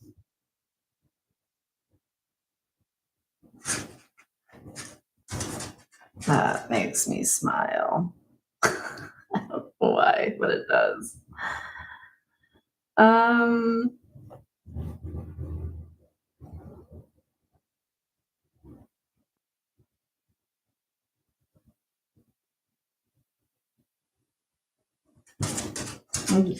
Because I know this is what's going to get rid of him. Hi, Pookie. Yes, can I help you? Yeah. Is this? Yeah. Okay, thank you. I got the corgis are circling me. What? Okay. But he is a Capricorn Sun, Aries rising. Is he? I don't have an exact date. Do we have an exact time? to see the angles. I would like to see his angles because that will give us so much more of the evil doings. But anybody who's had like a 29-degree Venus, um, okay, fine. I think they want to go outside. Okay, fine. Go. Come on, Gigi. Okay.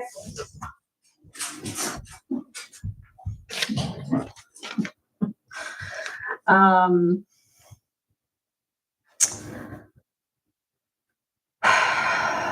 we know this one is doing evil things secretively with children. Right here, Jupiter on Saturn and Libra in the law house here.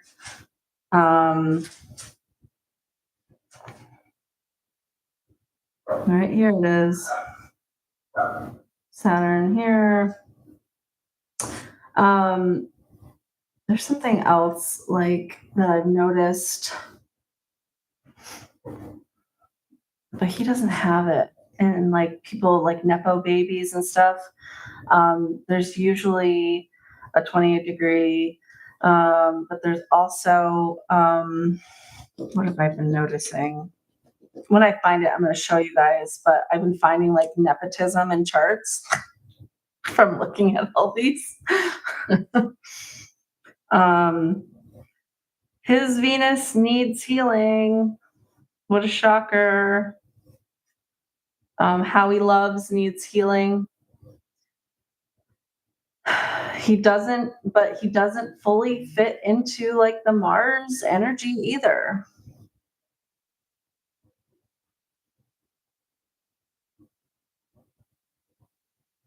Jancy's pulling cards. Why didn't you gotta put that on? Hold on. Let's see. She pulled the Hermit, reversed 5 of Wands, and 1, 2, 3, 4, 8 of Wands. And then the Moon. I feel like that's a warning. When I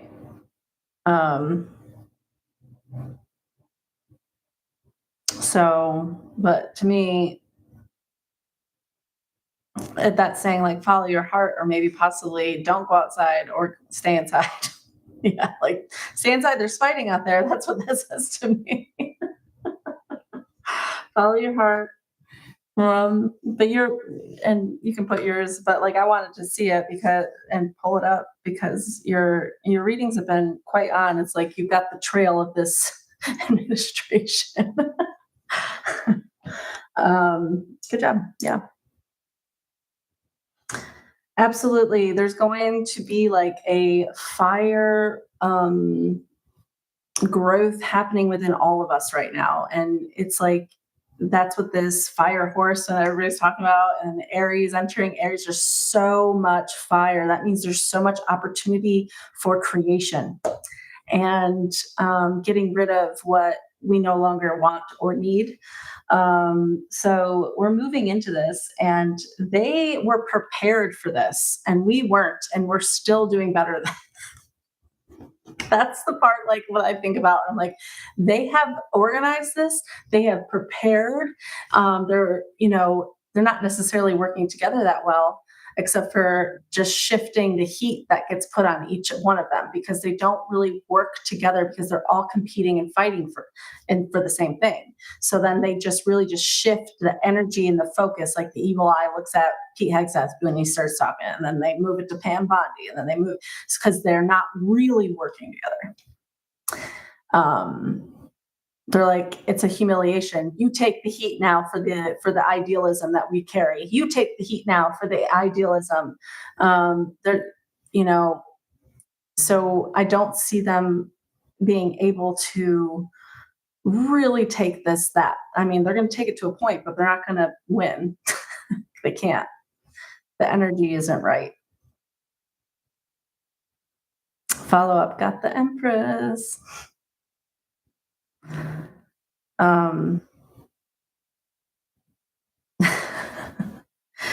some questions that I did post on Discord and on Patreon are, right now with that new card that you pulled, what does love want to say? What does love want to do? What does love want to go? Where does it want to go?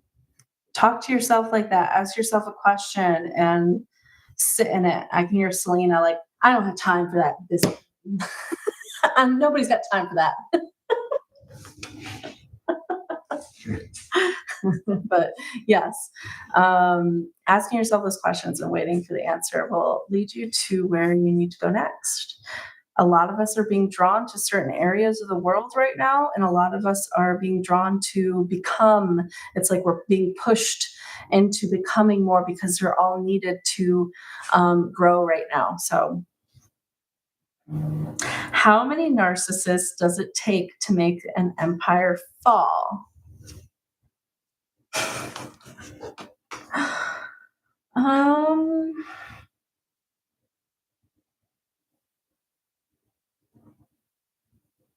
my neurodivergent mind's like, we can figure this out.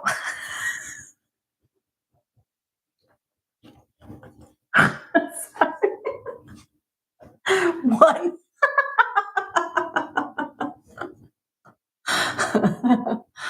Yeah, they have to. It has to be one because they're individualists. So they don't. They're not going to work together. uh, okay.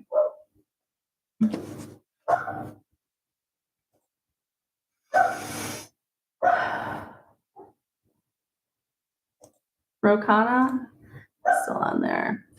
And they have an entire cabinet. Yeah.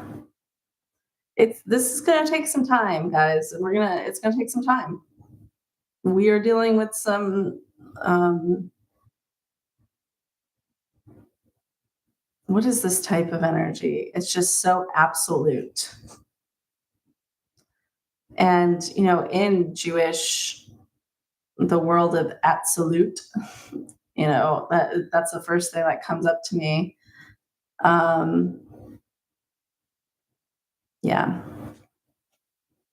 Okay. Is there somebody else you guys want to look at? Anybody in the news? Yourselves?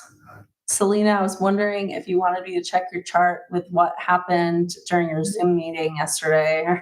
I was kind of curious what happened during your Zoom meeting. So I wanted to did you look at, I'm sure you looked at your transits. No? Anyway, let's look. Yeah.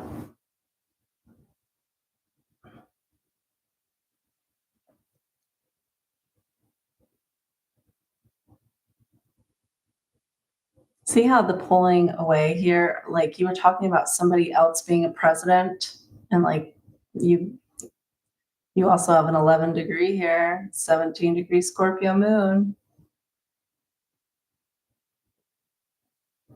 and a 0 point Leo, like Mum Donnie, on a true node.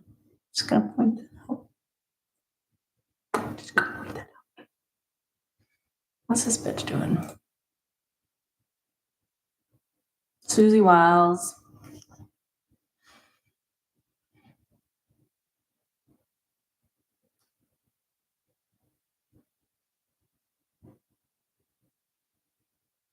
What's going on here, And it's almost like we don't see her too. And it's like all the energy is over here. And, where's she been? I want more from her. I want some truth to fall out of this one's mouth.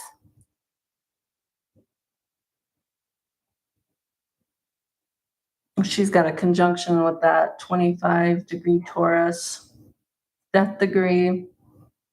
She's got a low Sag moon, a 1-degree Gemini Venus. That makes sense. that she's latched on to Trump here, that his sun at 21 degrees Gemini, Mars in Cancer, 6 degrees.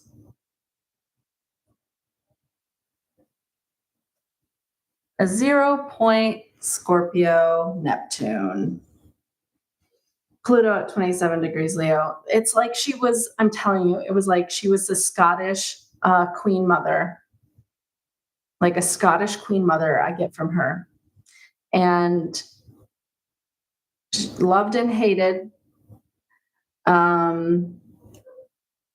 There's just something about this chart. I don't even know if she's, yeah, it does. Oh, okay, I can pull it up. That's why I put it away, because I was like, I don't know if she wants me to.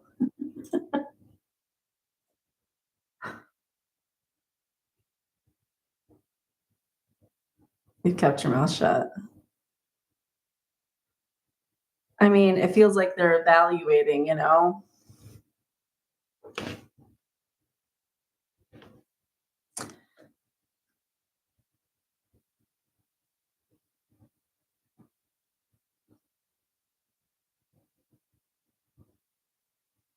Pluto here.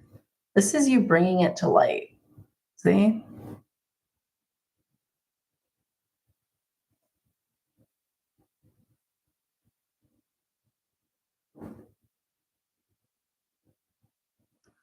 Pluto is about to enter your 8th house. Let's look at that.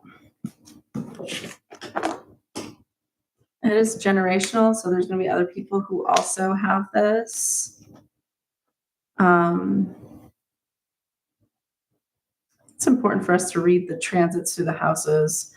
It definitely helps. So Pluto going through the 8th house. In many ways, Pluto is at home with this transit, since symbolism is very closely related to that 8th house, both related to death and resurrection, symbolically as well as literally. During this transit, the issues of major transformation, even death, rebirth, and regeneration, will become more significant in your life more than ever. Although your own life is not in any great danger, there may just be deaths of people around you that will have a very important effect upon you. Such a death may radically change your life circumstances in some way, or force a confrontation within you about the nature of or meaning of your life. In general, your concerns will become quite deep during this transit. You may become involved in the occult.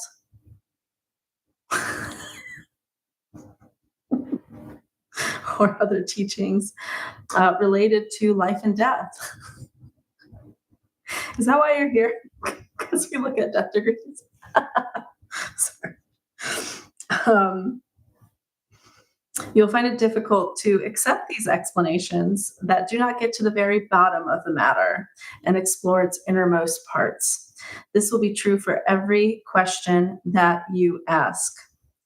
Not only questions of your own life and death, you are seeking the answers to mysteries. On an entirely different level, this transit can affect possessions and resources held jointly with others, a spouse's finances, for example, or corporate finances. A major change may occur in your life through one of these sources. This is not a good time to go into debt, because of indebtedness will put you in the very much under someone else's control. One possibility that combines both principal themes of this transit is that of inheritance. However, for this to happen, there should be other transits that reinforce this possibility, as well as indications in your natal chart. I mean, your 2nd and 8th house is pretty open. 8th house inheritances, usually I find like Jupiter hanging out in there. I don't know how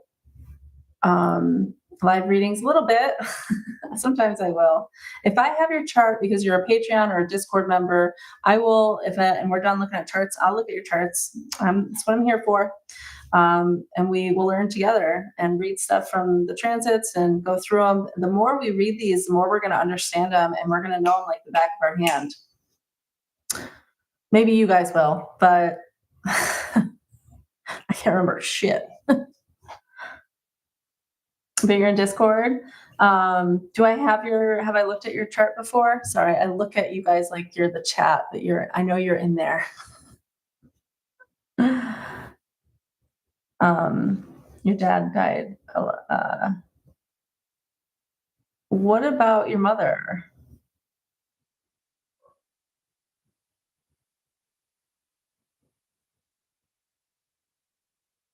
We'll put your information, Meg. We can look in this, and then everybody can help read her chart. How about we'll all do it together? If you want, Maggie Plants, it's up to you.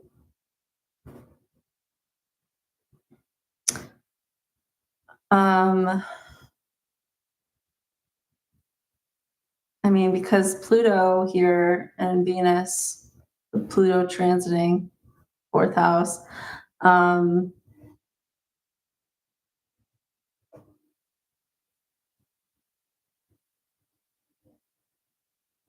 What's that noise?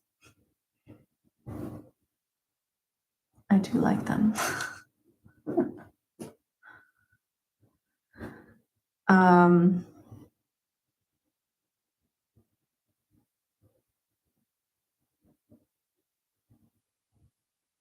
You guys have so many connections. Like when I hear you guys' stories too, even Patreons in session, like we are all so deeply connected. Like we have similar timelines. Okay.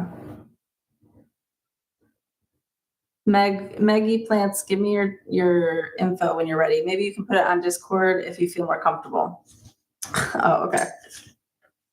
But we're gonna look at hers, but I just want to have it on here. Oh yeah, it did.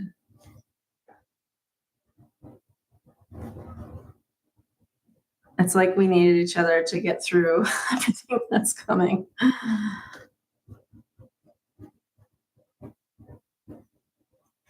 Okay, so let's look at this a little bit more here. Saturn's about to enter near 10th. It's moving in there. It's at the end of the 9th house.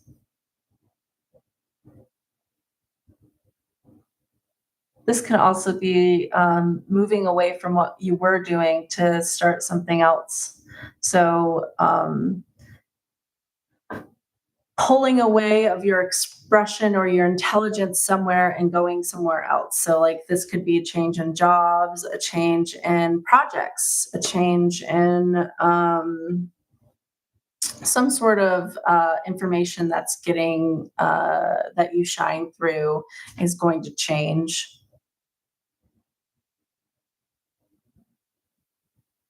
Tim's Mars is in the 8th house, opposite mine. That's why we have issues there with money.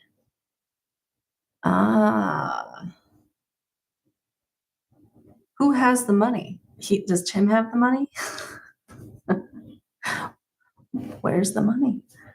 Thinking some spontaneous creativity coming up in Pisces season for you.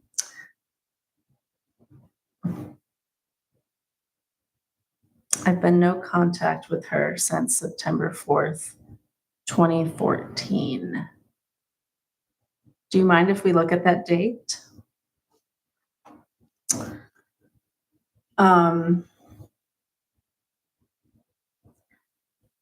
That is where this could come from when this moves.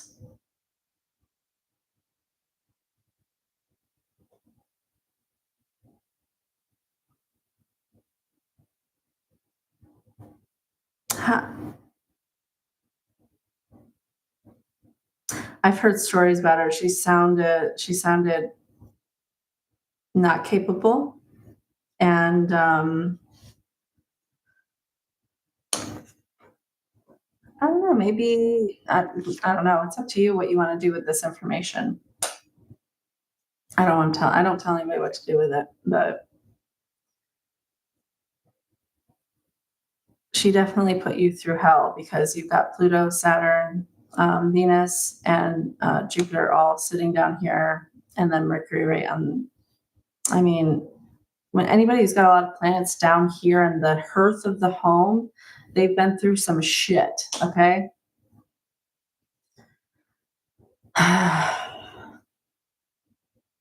She was very abusive in her relationship with my brother and grandma before she passed, so I cut ties when I moved to States.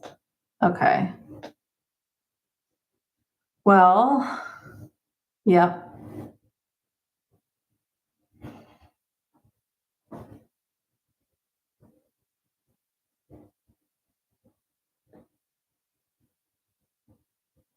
Almost died in childbirth.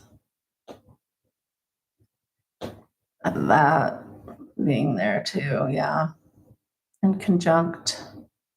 A lot of hard, like I would look at your whichever who had trouble birthing the child because usually there's the child's chart will have Saturn like right on the ascendant or in the first house because it's like a very hard birth. So sometimes we'll find that. So if you have Saturn in the first house, it took a lot of convincing to get you in here, and it was really hard on your mother to get you out of her. Okay, let's pull up Meg.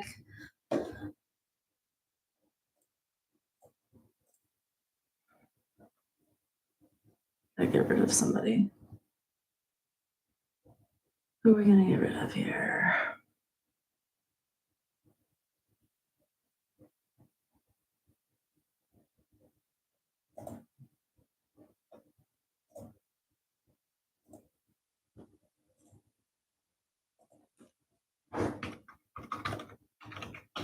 They made Nancy.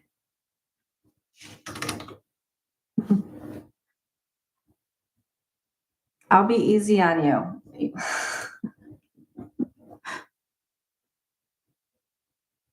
You said it was you guys are all like yes, please. Why isn't this going over? I agree. Nope, nope. Come on, come on. Sorry, I have technology issues.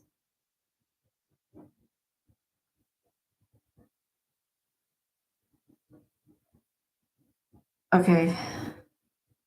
You said it was November, right? November 16th?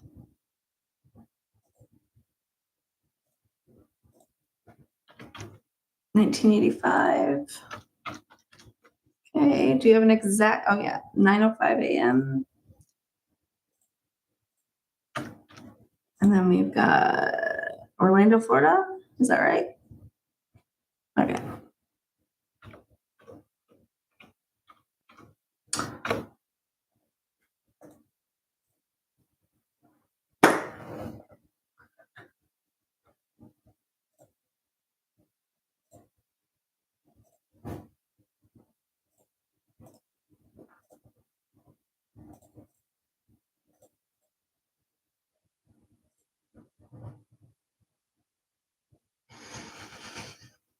Let's see here.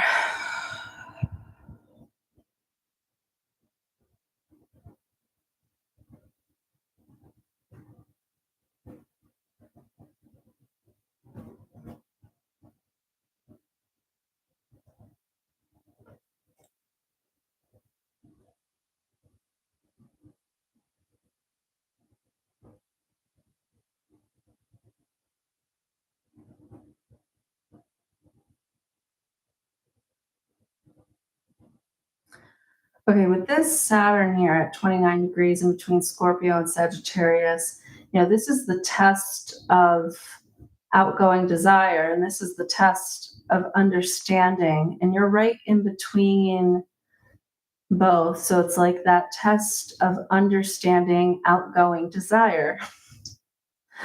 And it's at critical here. So it's almost like non-existent until it like grows, this test. And especially it's like hidden here in the 12th house. Only you know this. A big lesson, I guess. Yeah. um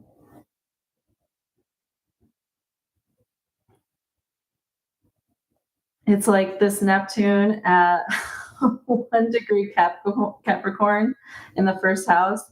So it's like taking that Neptune energy that's like floaty and clouds and foggy and where am I? But then it's in Capricorn. So then Capricorn's like so frustrated, like, get a fan, blow this fog so we can see where the hell we're going. I don't know what I'm doing.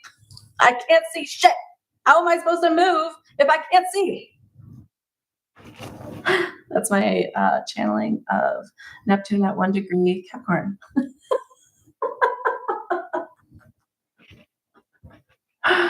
First house moons, I want to hug you because I know you have big families. They do. Oh, okay. Let's see here. Let's keep channeling these natal placements. Isn't it fun? Oh gosh. Okay, with Mars on the MC here in the 10th house in Libra.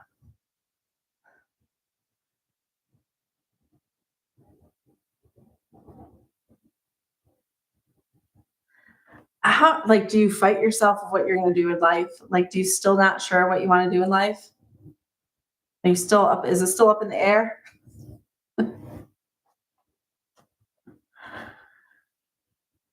Yep. This, it's like air signs can't make a goddamn decision to save their life. No offense, air signs. That's why you need fire signs to help you make those decisions. They also have like barely any lines on their hands because they don't make any decisions. And so their chiromancy, their palmistry shows it. Big ideas can't execute. Okay. Chiron key in when we have this in the 6th house, it means something daily. So people who have like diabetes, but not saying it's diabetes, this is going to be something different. That or there's 2 ways this can go. Something you have to do on the daily to for yourself.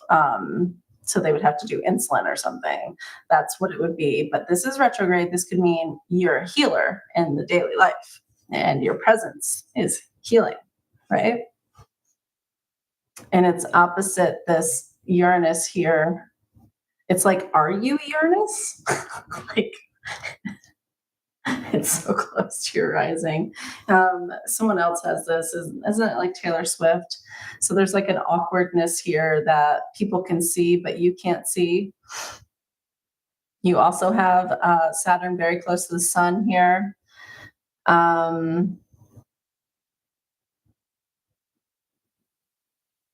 If you do bring it, you're going to bring them hell. Whatever you do with this. And this is a senior. You're a senior here. You've been here for a while. You got a 12th house sun.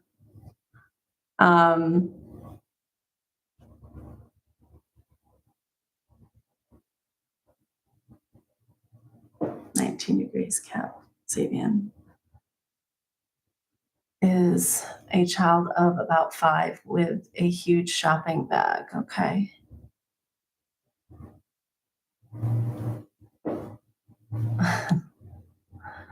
Let's go down here. I like looking at these. I want to like, we need to make this bigger. Or does that make it bigger? No, it didn't.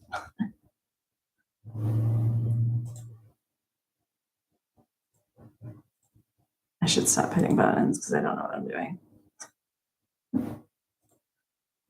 Here we go. I'm old. I can't see. All right.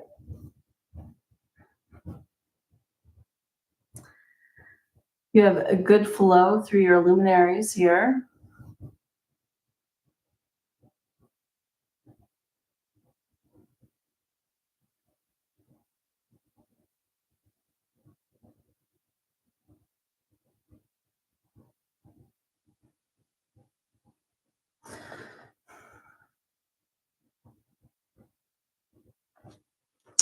So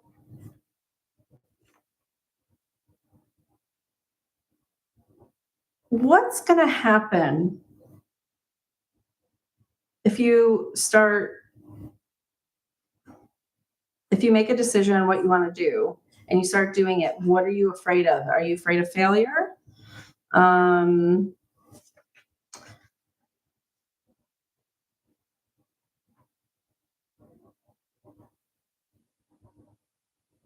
when I feel this out, so I'm going to text something like that. Okay. Also, we're going to talk about this quintile. This is being able to read women's hearts. This is a gift here. This is a girl's girl. 1, 2, 3, 4, 5, 6, 7, 8, 9. You've got more than Elon Musk of these quintiles and biquintiles.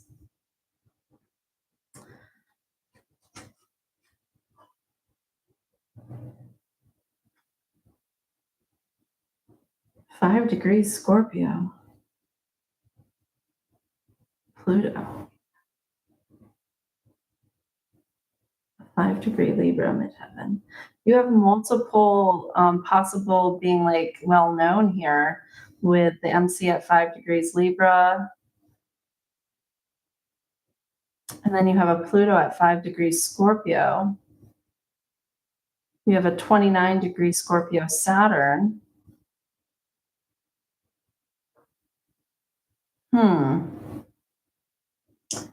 Yeah, then we have all these 22s.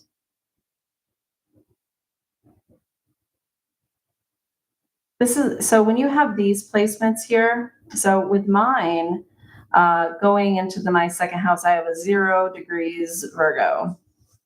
And so that means going from the first to the second house or the second to the third house, which is what these are cusps. Okay. So this is 22 degrees. Cap is this cusp. And that is what this means. And then you're going to look at the third here, and that's 22 degrees Aquarius. So these are telling us like the spokes of the wheel, of your wheel.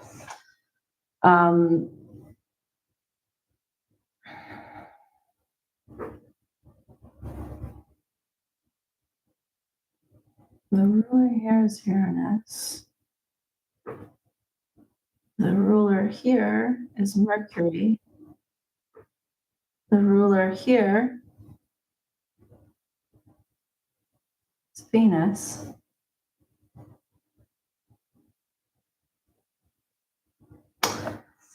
Okay, you're a mystic, spiritual teacher, healer. Stop floating around and get your butt down on the ground and help us. Everybody who's coming to me, guys, majority of you are going to be mystics and healers, nurses. What?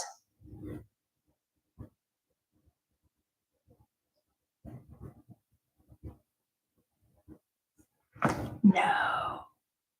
See, Selena, every time we're live, something happens. But yes, I would say, Meg, what are you drawn to? You're here to help women with their wounds and their past lives, specifically, not just women. You'll get men too, but you fight it. See, this is what this Mars is. You're fighting your middle sky. You're fighting your career. That means you're also fighting the world's balance because you're here to bring it. And so once this starts flowing in a way where it expands you into that healer, if you allow it, then you have both of these air trines going at the same time.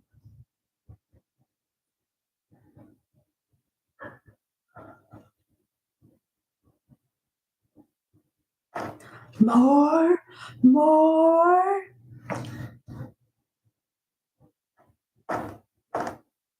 How long till that? Thank you for clarifying this.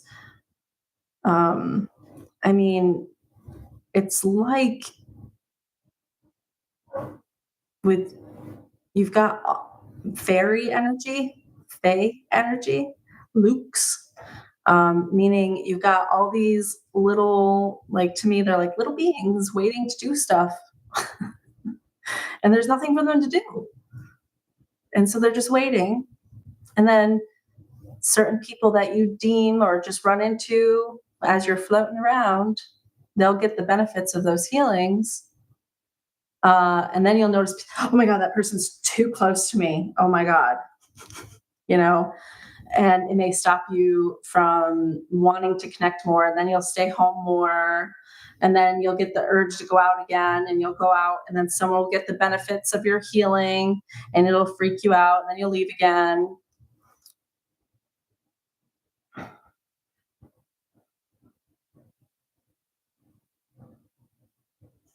You guys are so, um, Selena didn't kill the chat and him skirting out pretending to die.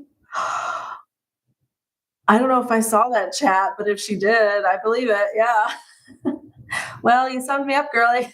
So that's like just an inner reading. What you're going through right now, you're going to be healing your romance, your joy, finding your joy again, getting out of the depression. Um,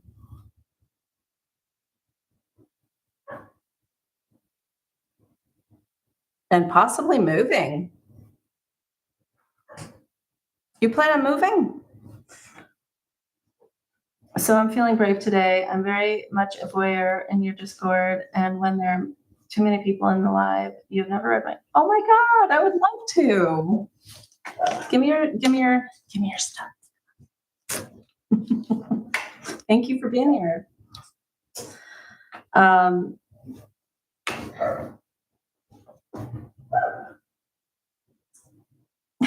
Good. Okay.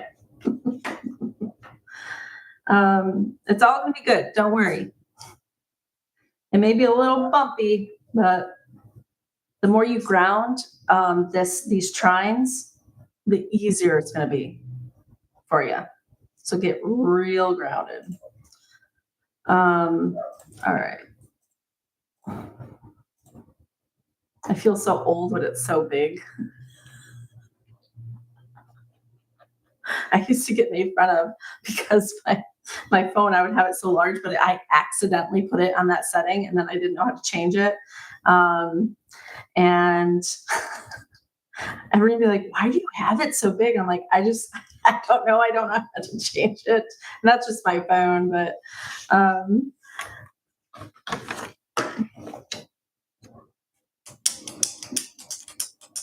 6'8", I do. Huggy tail.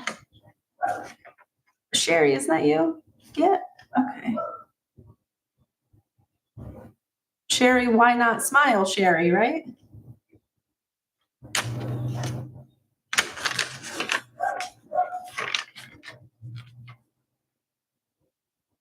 Yeah, I can look at your chart for sure.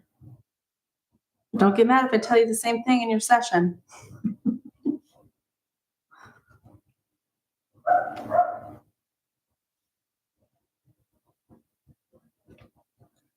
Usually, the energy moves, and we get new timelines, but sometimes we'll read the same stuff if you come to me too quick. That's okay, though, as long as you understand that. Make sure if I get it wrong, let me know.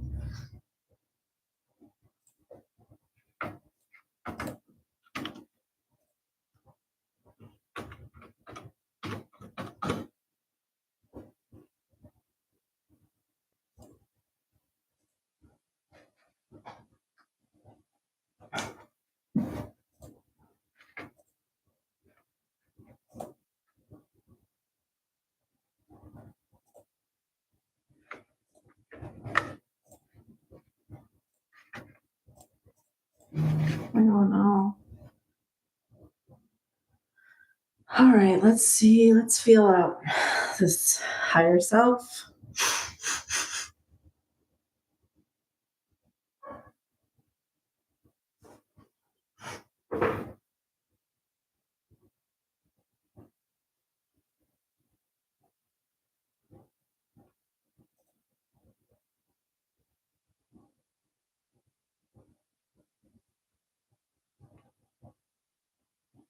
Alice, which one do I want for her? Which one is it? Sometimes I can't remember the asteroids, and I'm looking for a specific one for you.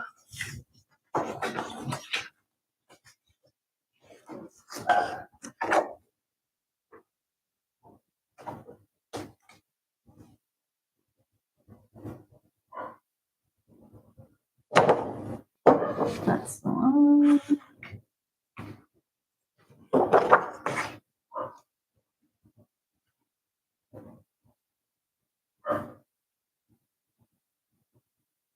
Do I have it right before I start reading?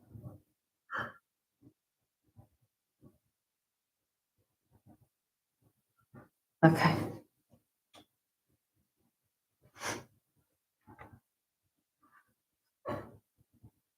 You know, wherever Uranus is right now, like right now, you're probably like sitting here waiting for something to happen. Well, Uranus does that when it's sitting there in the 12th house like that, like right before you're rising, you're like, is something coming for me? Interesting that you have a first house Mercury and a first house Sun. First house Sun's jobs, vocational stuff has to do with yourself. You are the resource. You are going to be leader. You are going to be self-employed. You are going to be working alone. You will be.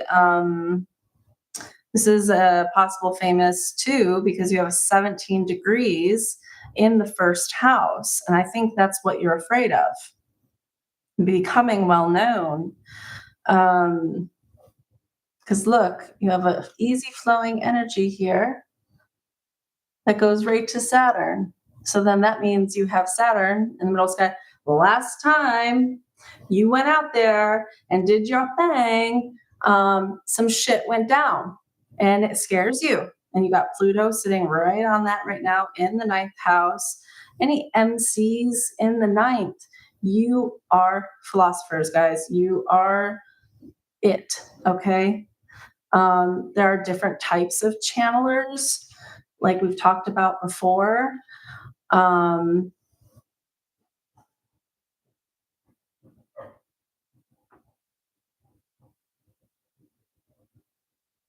See, it's just like waiting for you and you don't want it. Why?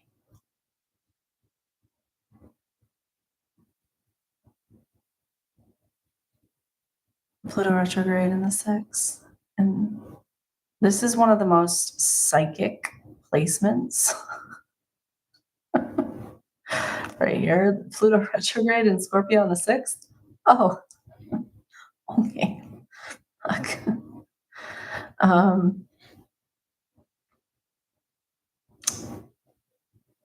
Okay, the reason I wanted to pull your Vesta, because I noticed a dedication or commitment to the sacred fire within the inner self is wavering. Will you be able to nurture yourself with the resources that come from this type of work? This may stop you. Vesta has to do with sharing those inner fruits with the world, making a sacrifice of some sort to care for the world. All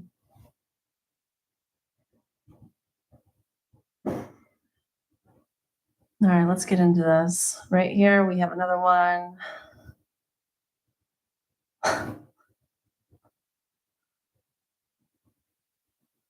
Wholeness, good flowing from the mind. This is like the channeling that I just said, like you're a specific type of channeler. I'm not exactly sure. It's almost like channeling. When people hold a genderless energy, whether on a wholeness. So, like, you may be very feminine, like you are feminine, but then you have a masculine mind in a way, like kind of like I do. I will put men off because I am whole. I have both my feminine and masculine, and I do not suppress either one. And I'm very intense because of this. I do sense this intenseness with you also. Um, you think you may come on too strong, or you may think like you are going to hurt somebody with truth.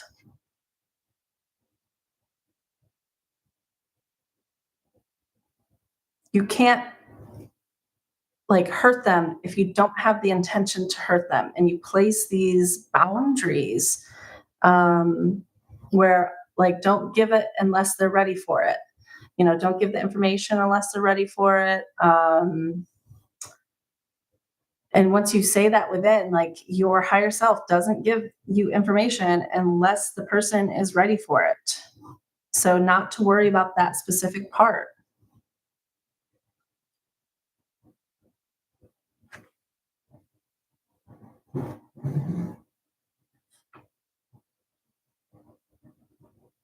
You weren't dedicated to your empowerment in the past.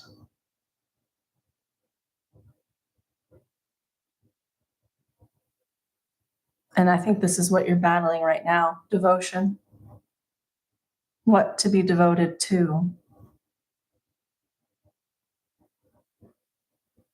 You can pick any of it too. And it's like, which one is it? What divination tool? Oh, I said that. And it's like your higher self is like, none. Okay, sorry. Okay, none. Just channel.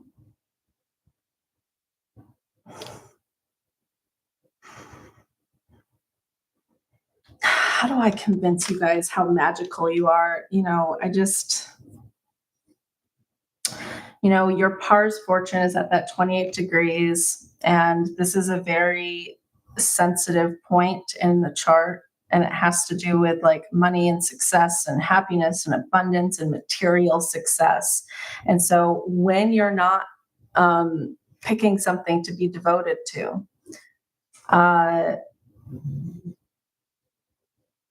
it feels like a lack, and you feel like you need to heal your money. I don't have money, when you really chose to come in here with none and build it from scratch, because that's what you thrive on and that's what you want.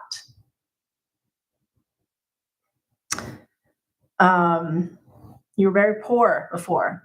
Like, it's like there's an ambition here that will come and go with the tides, with it being in Cancer. You'll like want it so bad, and then it goes away.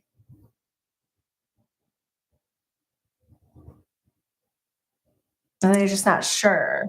I'm not sure. I keep hearing, I'm not sure if this is really what I'm here to do.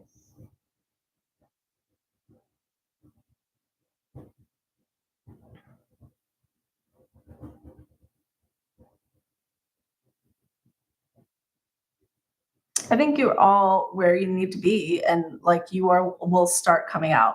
I think it's really me trying to like be like, oh my God, there's so many more of me's. What, like, we're all here doing this together, and why they're not doing it. This is hard for me.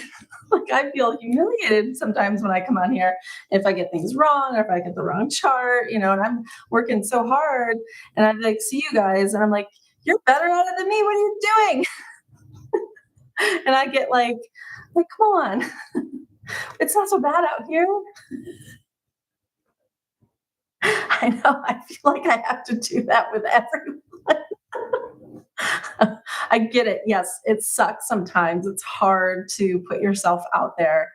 Um, it took me years and then I came out and went back out and back and forth and back and forth. And I started Patreon. I get a bunch of people in there, get going. And I'm like,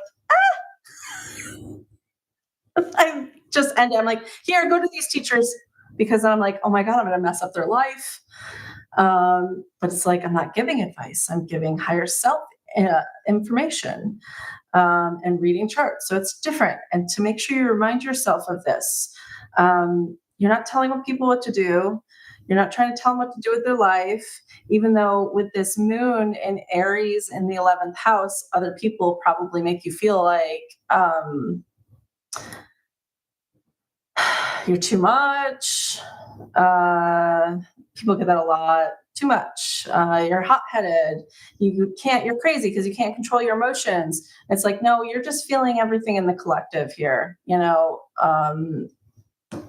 and it's an emerging scream for you, and you can hear it in your heart. So you can,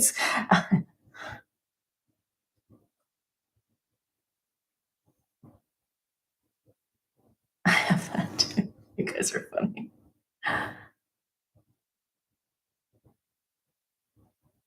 That is true. Yes, Aries moons are great. I love Aries energy. Aries energy doesn't love me. Aries, are you the leader? No, I'm the leader. No, you're the leader. I think all the fire signs like all think they're the leader, but but we're probably all not. Compound buddies. As long as there's no Kool-Aid, I'm down. You guys know I want to start a company. I would love to. Um, just curious, what do you see with my sexuality?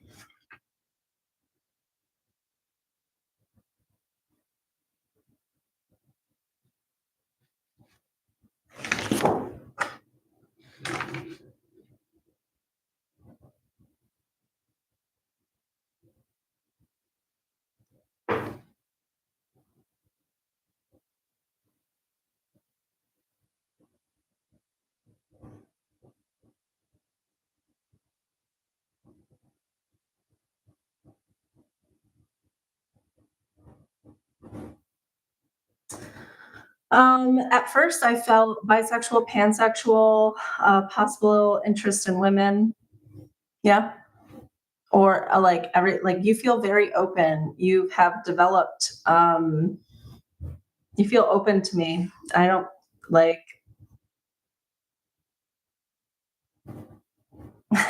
Yeah. My first inclination was bisexual. Yes. I think you're scared of women, though. Are you scared of women? I know I am. Yeah. Yeah, you can see it by one knowing the masculine and feminine, and then understanding the heart's desires of being connected. That's why I give you guys an invocation in my Patreon, because I use the invocation just because I'm not saying it out loud doesn't mean I'm saying it to connect to each chart. Not so much the evil charts. I just look at them. But when it's you guys, I'm connecting with you. And your higher self is giving me the information. Not all of it I get from the chart. It's more like me looking at it and being like, I wonder what that means. And I'm like, oh, that's what it means? Thanks. So they terrify me. I hit on a girl once. Um, I think she was just like in shock. And I was like, okay. And some guy was bothering me, and she was more worried about the guy bothering me than, taking me up on my flirtation.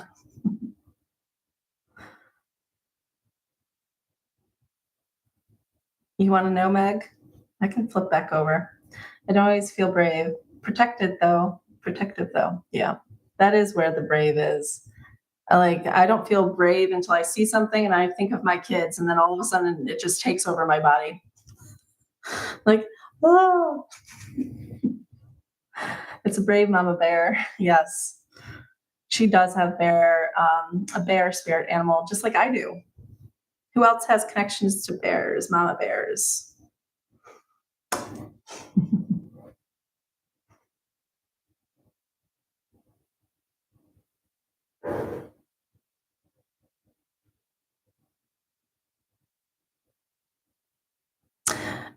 Riches, are you Are you, I don't know where you are right now, but are you in like a very conservative place too? Or are you not? Like you've never, I don't even feel like you've been able to explore. Have you been able to explore sexually? Sorry, I'm still on the sexual stuff.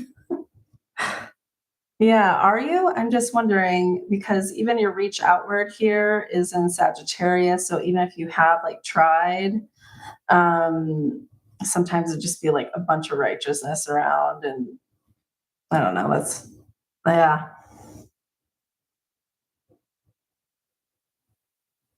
Yeah. Well, see how your heart is struggling with Uranus and then heart struggling with your subconscious. What does your subconscious want to do that you keep stopping it? Heart with where you're going. See how you don't want to go there. I don't want to go be famous. I don't want to read other people's Akash. I don't want to be that healer. But being that healer is what brings the fortune and the money that you're looking for. Okay. Pluto, look at this Pluto energy that goes down just like the Mercury here. This, if you ever notice, like people have 0 point Pluto energy or like prophet type energy. That's like philosopher energy. That's like Alan Watts. He has a 0 point Pluto. You have look at it, comes right down, and then it goes down to your Vesta here with this. Yeah, it's good to read, Jen. Fear of being perceived is strong. Why? What are they going to perceive that you don't want them to?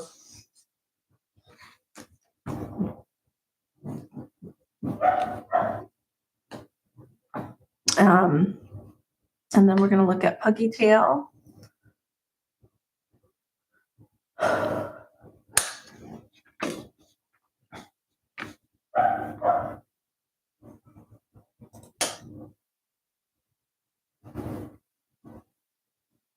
Ah, so you're worried about being wrong?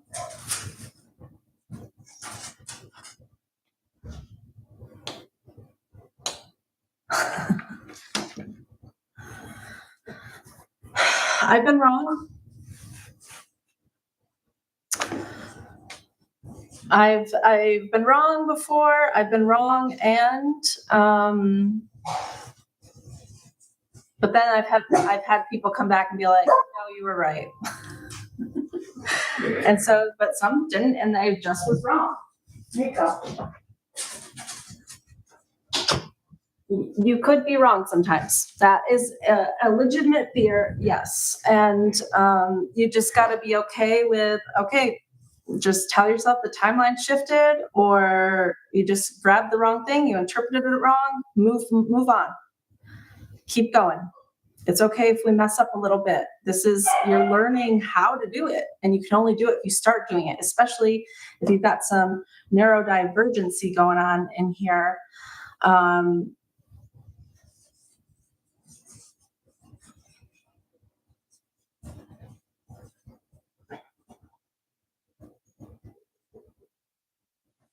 like you have to. You have a like this is that weird type of yod that I've talked about. It's not a yod, but it's got the elements of a yod.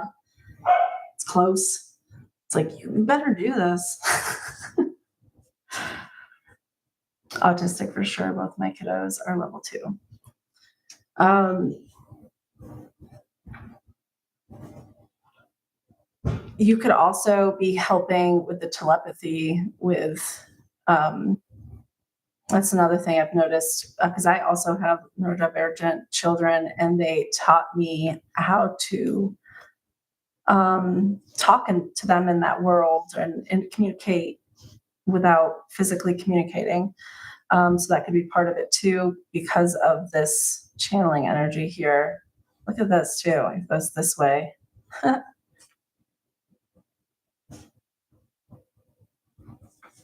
And then this biquintile here with Uranus.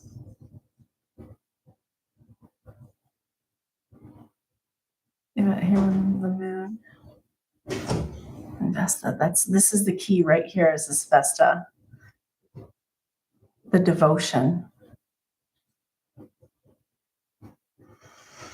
And it's in Cancer. You about to be rich. That's why your name is Riches. It's like, how bad do you want it? How bad? Like, it's there. Just gotta start with, like I said with Gen Z, 1 hour when the kids are napping, after the kids go to bed, just do something for 1 hour, like spiritually speaking, whether it's just looking at charts, whether you are going on TikTok and doing little readings, or um, take a little bit of time for yourself. Yeah, it's ready too. It's like, and it's almost like you've known that's what this is right here. It's already passed through this middle sky here. Um, and look, Mars transiting, it's right on top of the Vesta transiting. There you go. Okay, let's pull Sherry's.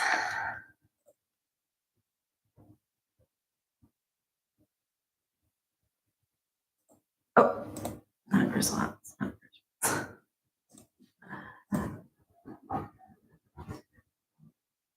Is this the right one? Do I have the right one? You've been watching it for a little bit now. Do it, Puggle, Puggle. What is it? Okay, Puggy tail. I like that. All right.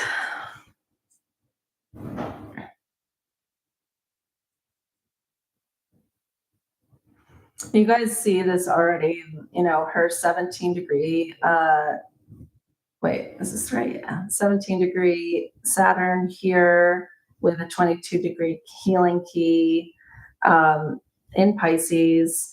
So this is healing of relationships, the relationship. Yeah. What relationship, because this is daily life and your reach outward. Um,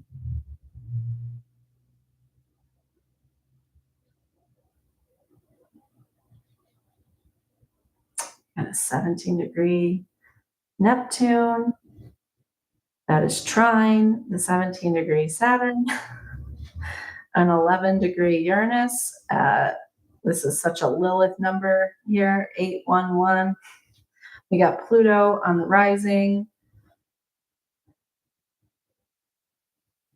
and then Mars in the first house. If you guys have Mars in the first house, you will fight your identity and fight, like, you won't want to become the identity that you are. It's like you get slowly like pushed into it, like, but I'm gonna fight it. No, I don't want to be that. This is another strong healing type energy here.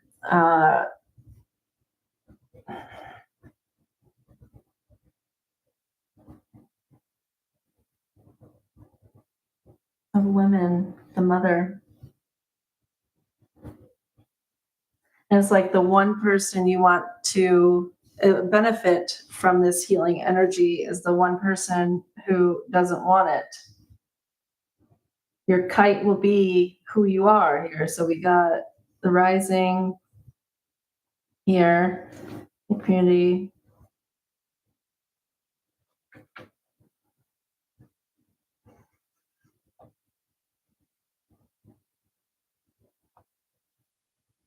There's your Vesta.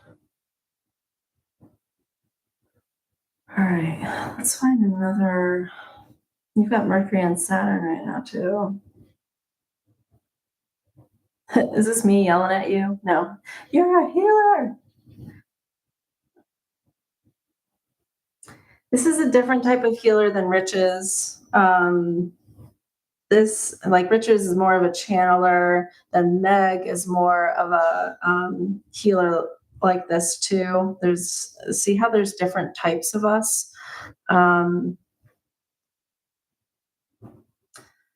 and then the descendant node on Uranus here on the 12th.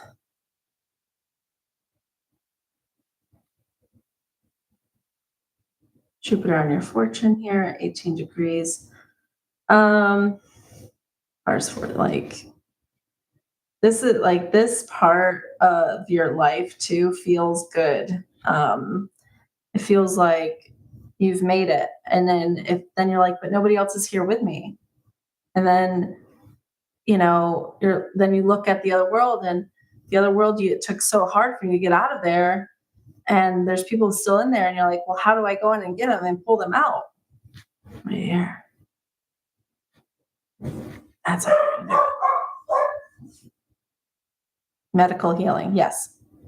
Same here for Sherry. If she wants to, she can do this. Feels like death doula type of stuff too. And I think I've told her that before. She's got a 10th house sun. It doesn't matter, like, she's going to be able to do whatever she wants to do. Just putting your step forward into it with the sun in the 10th house works. We got a goddess moon here in the 8th house.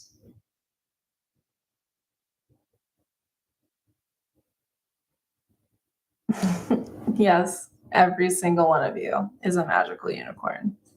Yes. And we all have the abilities, all of us. And it's like almost like a trick with these abilities. It's like they show you a little spurts of it, of you having that psychicness. It's like a dangling carrot is what it is. And you're like, you keep chasing it. And then all you have to do is really reach for it. And they're like, oh, you do want this? Here you go. You just have to reach for it. You gotta, and that's it. Be like, yeah, this is what I desire. But yeah. Because it just dangles in front. It doesn't fully just come online. You're like, oh my God, I'm psychic. It's a constant walking towards it and wanting it and desiring it. And then it shows itself to you. And then you're like, oh, it was there all along. Silly me. MC Jupiter here. So if you have an MC in Gemini and you are a healer, people in here, all of you are,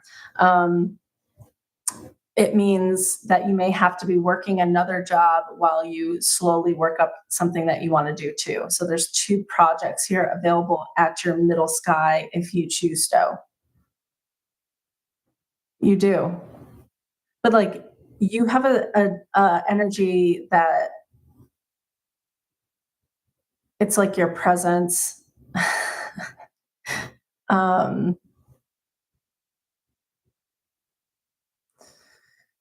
You don't have to say much. You just got to be there, you know?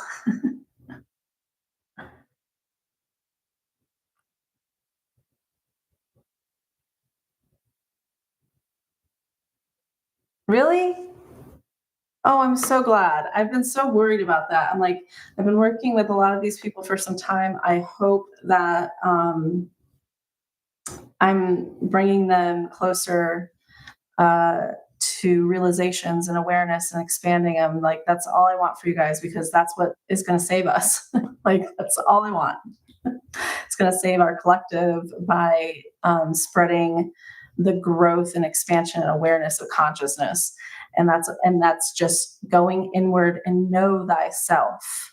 And once you know thyself, the boundaries and the divine protection shows up, because you know what is yours and what is not, and you don't touch what is not. And then you get off the karmic loop, because you're not doing dumb shit anymore because your boundaries are there. And you're not building up karmic loops anymore, and you're not acting in karma. So then it just kind of feels stale and boring at first, and you're like, what do you mean?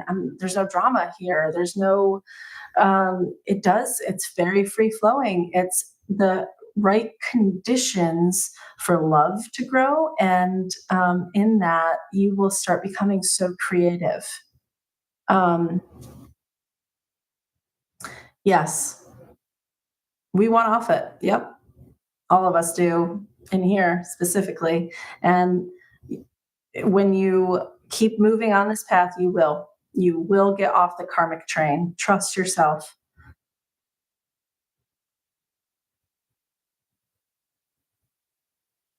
Yeah, I mean, when you told me too, Puggy, that sorry, I don't know, it felt weird calling you that, Sherry.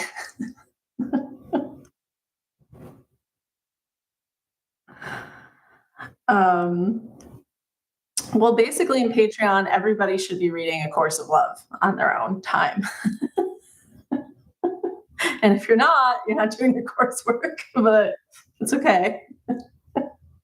I add sprinkles of it into classes, but yeah, I would love to. I don't know who's going to show up though. I feel like a total nerd, a love nerd.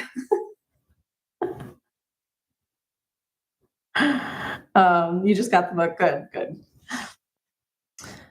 Um, oh, so what I was saying, Pug, Sherry, was that when you asked and they just answered, that is the guides. They'll have one guide. One of your spirit guides is like the main one that talks to you, and the other ones come on sometimes just pass messages, or sometimes they come in and they talk too. Um, there's different types of aspects, but and yeah, in our session we can go and you have three guides right now, and um, one looks very different. You may be like, what is that? Looks like a Pokemon to me. But yeah, we can go into that in your session. That'd be great. I would love to connect you or help you realize that you're already talking to them already, and try to decipher which is which. And it's really cute. It's white light too, so it's takes a form. What is that? I love Pokemon. Do you really? That's hilarious. Um, but yeah, we can do on Patreon book club if you guys want to, and it'll be free for everybody to join and go to. It won't be anything. You do. You collect them? No way. No way. It looks like what's the pink one? But it's not. It's not like Kirby. It just looks like a jelly. My one of my children have this similar spirit guide, and it calms people down. It's like almost sedative, and you kind of become like a dog whisperer too. I noticed with this guide. If the, now I gotta look and see what it looks like. Hold on, I'll pull out my phone. I don't know the name of the bowl.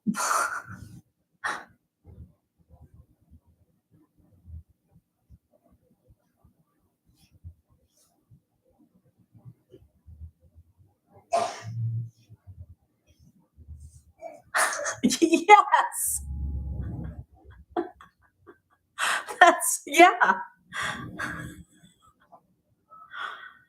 But it's like a sedative, calming guide that just activates when you're around the person that needs energy.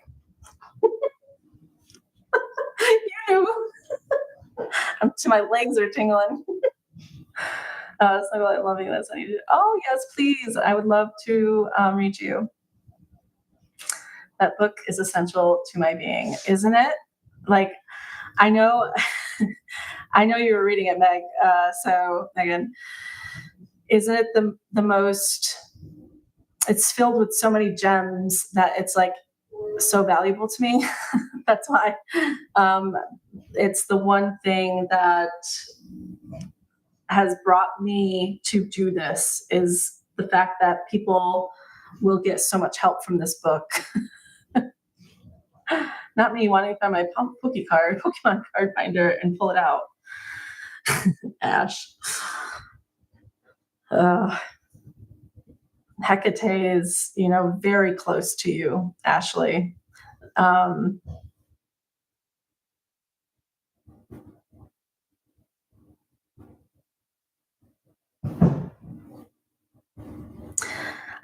she seems frustrated. There's a frustration there. The ultimate millennial effects. Is there a pet psychic degree?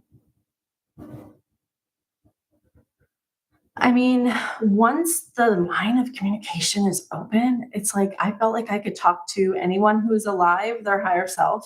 I can connect to anyone who is deceased, um, just by summoning or them. I could hear the trees. I can hear the animals. It's like it's all part of it. If you have psychic energy, when I say you're psychic, all of it. That means you can hear and feel and see and know the unseen.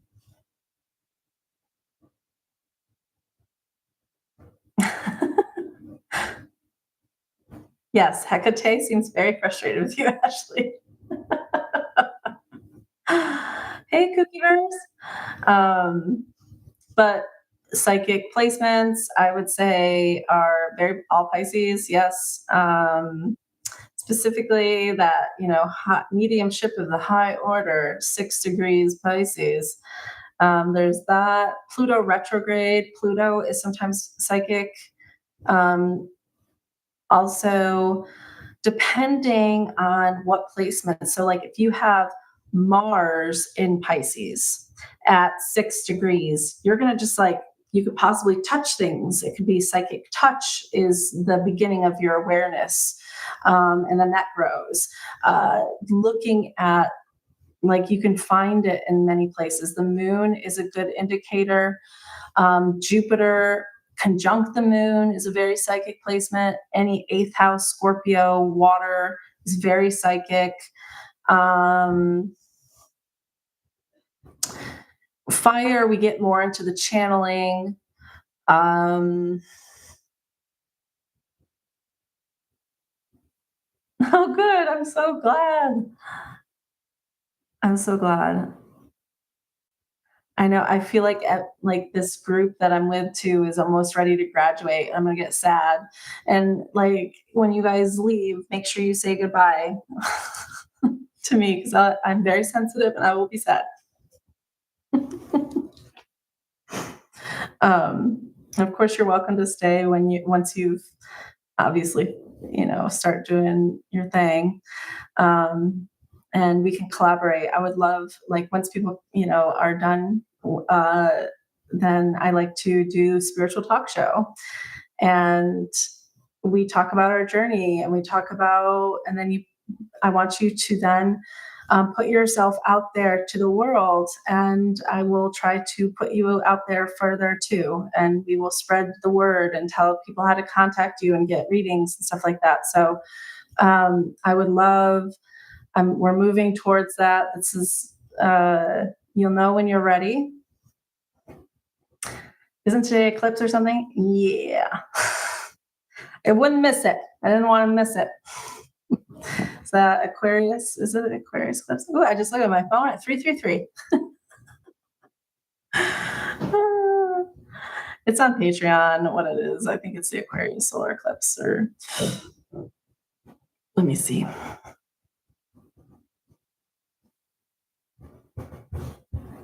I think it is. Yeah, Aquarius solar eclipse. And is it a new moon right now too? Yeah.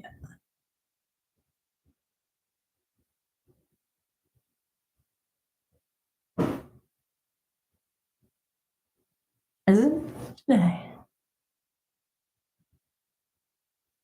Yeah, it's a new moon and a solar eclipse and in Aquarius.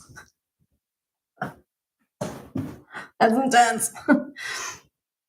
Yeah, and then on TikTok, it's so funny because when people dabble in spirituality, and so then Chinese mysticism and Chinese astrology and Chinese people are like the Chinese New Year. Don't cut your hair. Don't wash this. You're gonna want the fire horse energy to land first. Don't do that. And then on the other side, which talk, they're like clean everything up, get everything ready for the fire horse energy to land. And then I'm sitting here like, which one is it?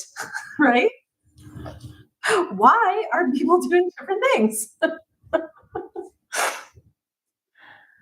My friend likes to text her when something crazy is happening in Charlotte, and I want to. So I'm trying to summarize. Okay. Um,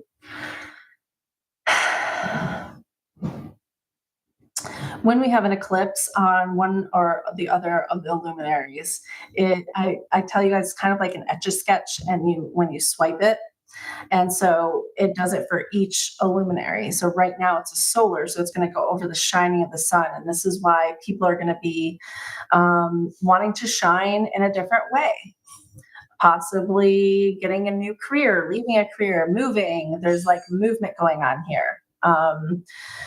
The sun is a part of our like masculine, our doing, it's our it's our masculine side. The moon is our feminine side, the yin and the yang, the two luminaries. And when they get cleansed and new timelines show up, and it's a new moon, not a full moon. Thank God. Like, I don't know what this would even do. Like, if this was turned around with the moon. Like, yeah. So, and this is why it feels really good right now. It's like the awareness that we all do want the same goal too. We can all feel it together that our humanitarian efforts are rearing up and ready to go. It's a part of how we will shine from here on out. And if you don't, then there are consequences. um, Bro, I already washed my hair today. I know, I know. I didn't do anything because I was like, okay, I don't know if I should be washing it and cutting it or not. And it's just like, well, I'm gonna just not do anything. Getting together in groups like this and talking this stuff over is healing us. Oh, good. I also, you guys are healing me too. This is a giving and receiving of love that we're doing together. Platonic love, and it feels really good, doesn't it? There's not much of it out there in the real world or in the world they're trying to make us think is there, because it doesn't seem like that is the real world. It feels like that's the illusion. But oh. Okay.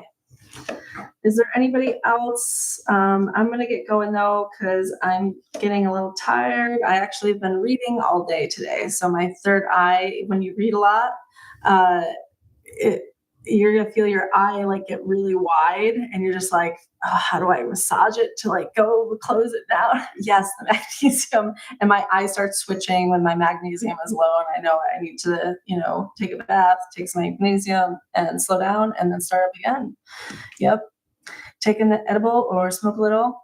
I mean, since Neptune has left Pisces, it has totally fucked with that vibe.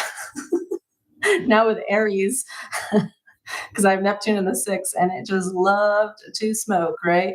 Now with it going into Aries, it's like, I don't have time for that nonsense. But I do. I think it's changed me a little bit. Yeah. It turns off my gifts, by the way, like my clairvoyancy and stuff. And that's why I would take cannabis after every session. After all my sessions were done, I would go and have cannabis to shut it off so I could just rest. And now it's like I can just shut it off at any point by just going and watching trash TV. It is. I think it is affecting us. Yep. Thank you guys. Thank you. It was so good spending the day with you too, Monique. I appreciate you. Oh, thank you, Meg. I found I'm smoking. You're smoking way less too. Yep. Okay, Puggy Tail. That's good. Chasing Evil. There's a book recommendation up there. It's by psychic John Edward. Okay. Yep. Thank you, Ash. All right, guys. I will see you tomorrow. I will be on here. I'm not sick anymore. I'm going to keep going. We're going. All right. I love you. Have a good rest of your day.